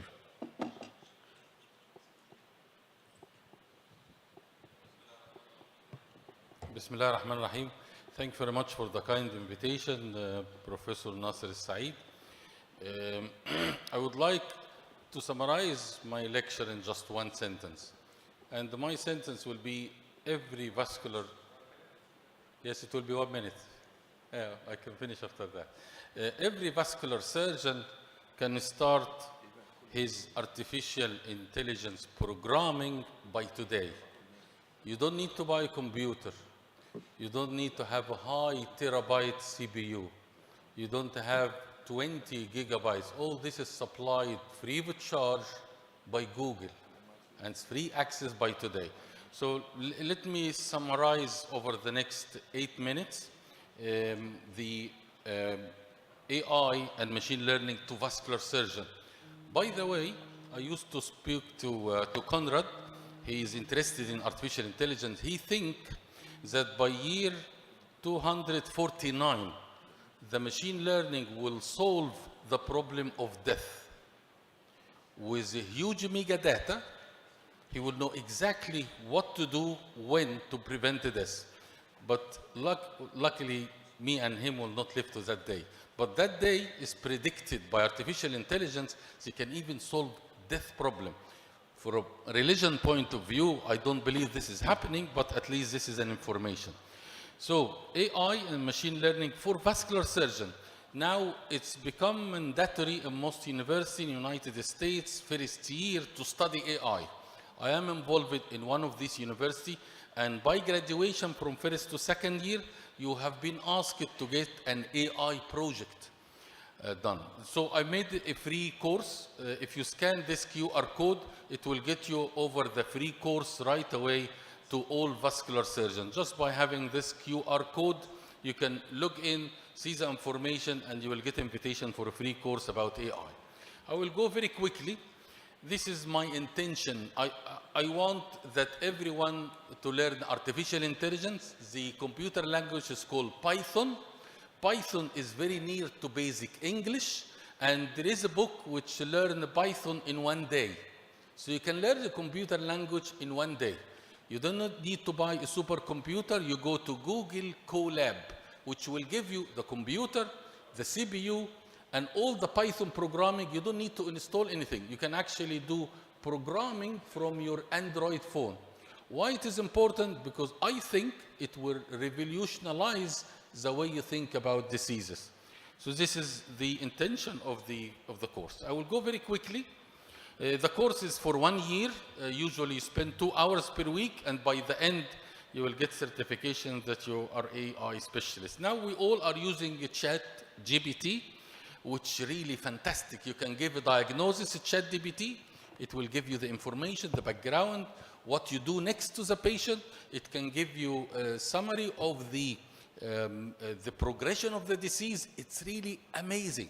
And to know that it has been owned by Elon Musk, and just saving the data in Amazon Azure, you pay $3 million per day, just keeping this data. This ChatGPT is more intelligent than us. And this is the beginning, because the ChatGPT 4 is 10 times more powerful than ChatGPT 3. I'm not sure if you have used it for vascular indication, but it's amazing. It's really amazing. And this is due to artificial intelligence. So I will go very quickly. Just one slide. I will spend some more time on it. You don't need to have a previous computer language. I used to be computer programming about 30 years ago with something called machine code. But now it is bloody easy. You don't need to run it for a long time. You don't need to buy a computer. You don't need to buy anything. You can actually do it by tonight. So you don't need a computer programming to do artificial intelligence. And I think these are the people who need to have it, both nurses, physician, medical history.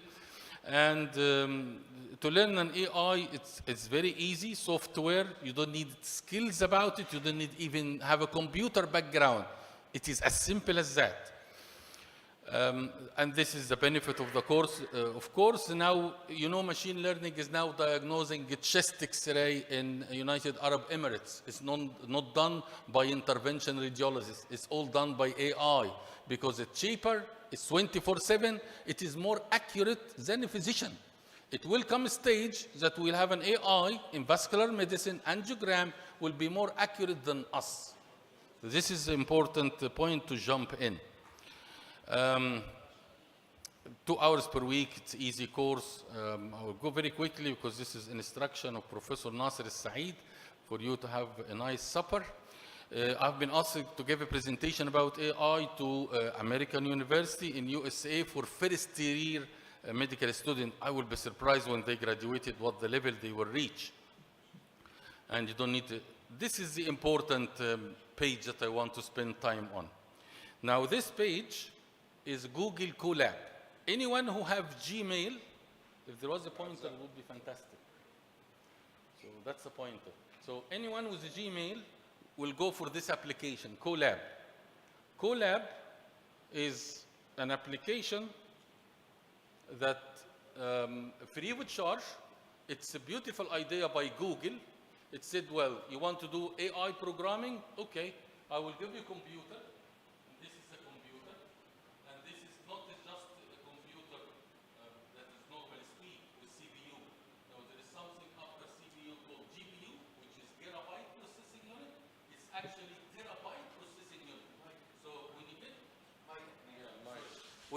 When you get a cancer patient and you put all the data in and you get a program, it can diagnose benign cancer. Can you believe how many lines I've done it? In 6 lines. Just 6 lines I can diagnose benign from malignant tumor. It is as easy as that. And this is the computer supplied. This is the RAM. It will give you a hard disk which around 20 gigabytes of hard disk, and the RAM is about 80 gigabytes of RAM, random access memory. This is called supercomputer. In the old days, I used to do machine code, wait for 3 weeks to get an answer. This is maximum now, I wait for 10 minutes, maximum. I give them data, for example, a very famous program where cancer, they collected information about 100,000 cancer patients, cancer.cvi. I imported the data and then manipulated with using computer language called Python. And inside Python, it's what's called library. So there is library to predict if are you accurate or not accurate. How you can assess the result. What is the best? It's a beauty. That is why the answer to my question of my dear colleague Assam Osman, how accurate are we? Well, in the chest CT scan, they are bloody accurate. They are more accurate than a consultant radiologist. So if you go to Google Lab, these are the section, which is totally free. You will have an account, and you will have a computer with RAM, and you can run the code. This is the codings that I have done, just as a page. And you can run the code, and if you have an error, in the old days, we used to have a computer called decompiler. Decompiler is a program that tells you when you are going wrong. Sorry. So now you don't need a decompiler. It will tell you if you have wrong coding, and what is the wrong in your code, and you can correct it. So believe me, we can do artificial intelligence. It will affect our practice. It is as easy as speaking. It's not more difficult than that. I have a program for diagnosing cancer. I'm eager to get a program that will diagnose venous ulcer right away, but I need images because machine learning eats on data. If you don't get enough data, and data is a big problem because of the security reason and patient conflict of interest. So my message, as simple as that, you can do artificial intelligence as you speak, and you can do it by today, and you don't need to buy any new tools. And thank you very much.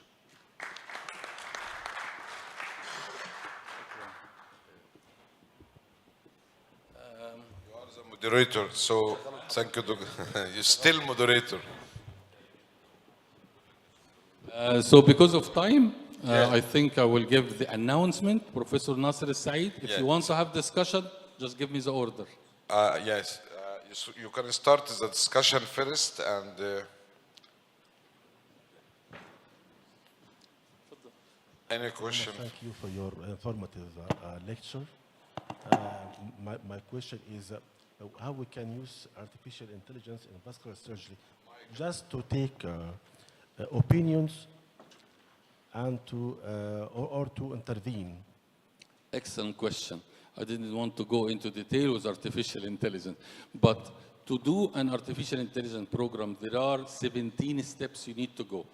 Diagnose the problem, get the data, perform a module, and this module you test and manipulate, and you get your answer.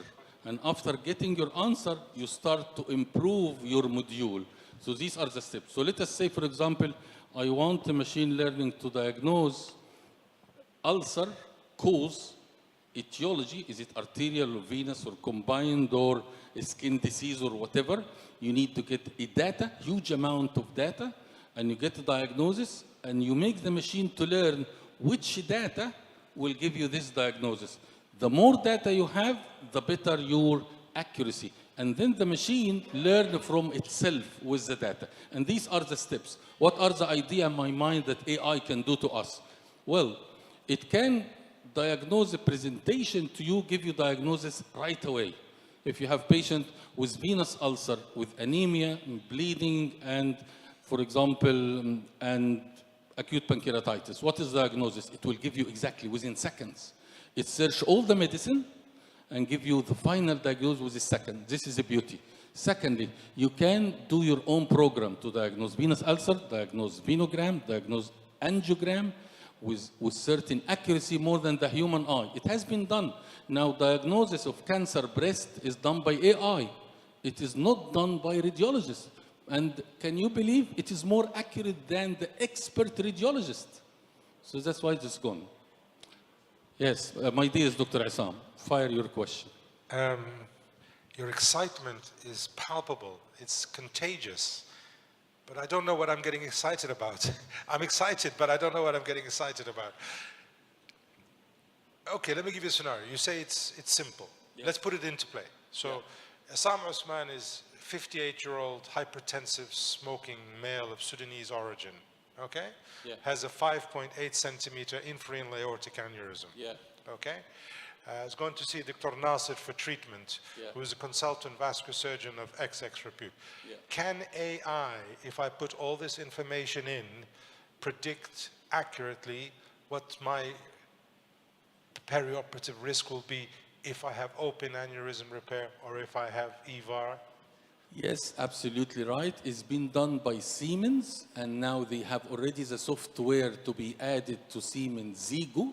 They have put their, I think they have something like 80,000 angiogram with aneurysm intervention, and they put the complication rate. So the machine, when you feed him with this patient, DICOM loop, he will tell you you have a high risk of endoleak type 2A that is suitable to embolization by transvenous access. It will be as accurate as that. And there is a group now on Telegram which is dedicated artificial intelligence in aortic disease, mainly American University. And they have a program to detect rupture. And I told you the accuracy now is 90%. So when you put the DICOM loop to AI, it will tell you, well, from the data I know that we human could never know, because he have seen all the rupture, you know exactly what.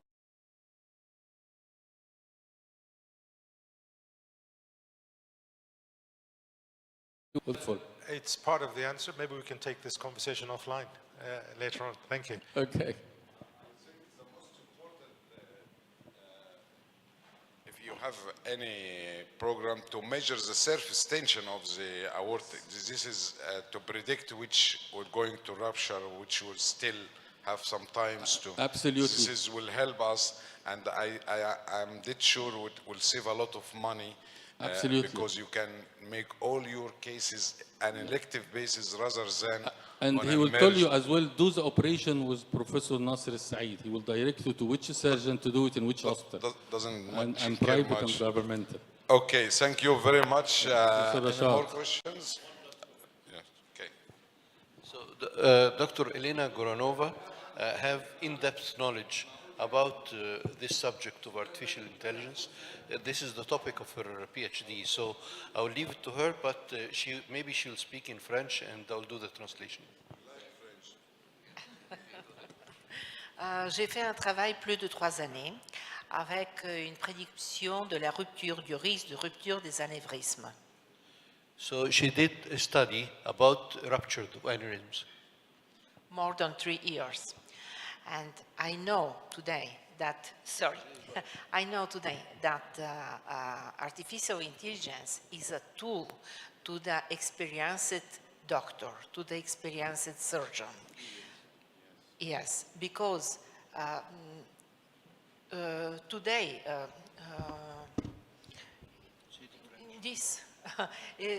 in this moment, we esteem that dangerous aneurysm is more than 5 centimeters in diameter. But we can see some aneurysm who has 3 centimeters in diameter and they can't rupture. So this analysis of artificial intelligence I used can predict is this aneurysm of 3 centimeter a risk of rupture or no, and can predict is another aneurysm of 6 centimeter or 7 can be rupture or no. Because we know that there is many aneurysm more than 6 centimeter larger that they never rupture. Yes. Thank you. So if I add a little bit more, if you give all the data regarding aortic aneurysm regarding the, the age and gender and smoking status and hypertension and the configuration of the aneurysm and thrombosis. If we give all this data, the artificial intelligence can answer the question, what's the risk of rupture of the aneurysm, taking in consideration not only the size, but other factors. Excellent, and I can ask her to join our program to teach all vascular surgeons in Egypt artificial intelligence. You are very much welcome, and to explain the steps of the AI. No, so you can explain for us, do you have a special program for learning how the, for example, one like me, I even can't use the computer, so how I can start to be a breakthrough this artificial intelligence program to start with? Yes, you get my point? Our university hospital for a period of 3 years, this software from... Do you speak German, Dutch? No, I speak French. Because I can't understand French, but I can understand Dutch. Even both. No, your English is excellent. Your English is excellent. Yes. Thank you. So we buy this software from a guy from Finland for 3 years. His name is Gasser. Well, we Gasser, can. No, I mean you have He's mathematician a and program engineer. for your doctor teaching them how can you get breakthroughs this field in your centers or. He's asking, do you have a program to teach doctors how to use artificial intelligence? No, for this moment I don't have. No. So you But are we can exactly like elaborate. us, in the same level. We can elaborate. Thank you. The last question, please, to Dr. Okay, Dr. Omar, despite we use the artificial intelligence and the complication that might happen, who will be accused by the end and who will go to the court? As regard, if we use the artificial intelligence and there is complication that might happen during the treatment, whom will be accused? Yes, you probably didn't go to ChatGPT, but if you go to ChatGPT, on the first page it will tell you this information is being gathered by data until 30 December 2021. Secondly, this data is advisable for your practice. So there is no medical legal issue to use an AI to help your patient. There isn't a problem. And believe me, because I have done some AI program, it is, I wouldn't say never wrong, but if it was wrong, it will be on the basic of neural network designed in it, not due to anything else. And now, we as human, we are facing something more intelligent than us, which is ChatGPT 3. Have a conversation with it tonight. It's amazing. And this is pure AI, actually not a sophisticated AI program, but the amount of data that feeds on it is unbelievable. And I've told you, they pay $3 million just keeping this data alive by Amazon Azure. So I wouldn't say they are never wrong, but I would say 99.999, about 10 times, they are right. Yes, exactly. Thank you, Dr. Mohammed. Thank you, Chairman. Thank you all. So I just would like to make sure all of you will start tomorrow at 8 o'clock sharp. Please, before you leave, we can just have a picture together, like each time. So let us start.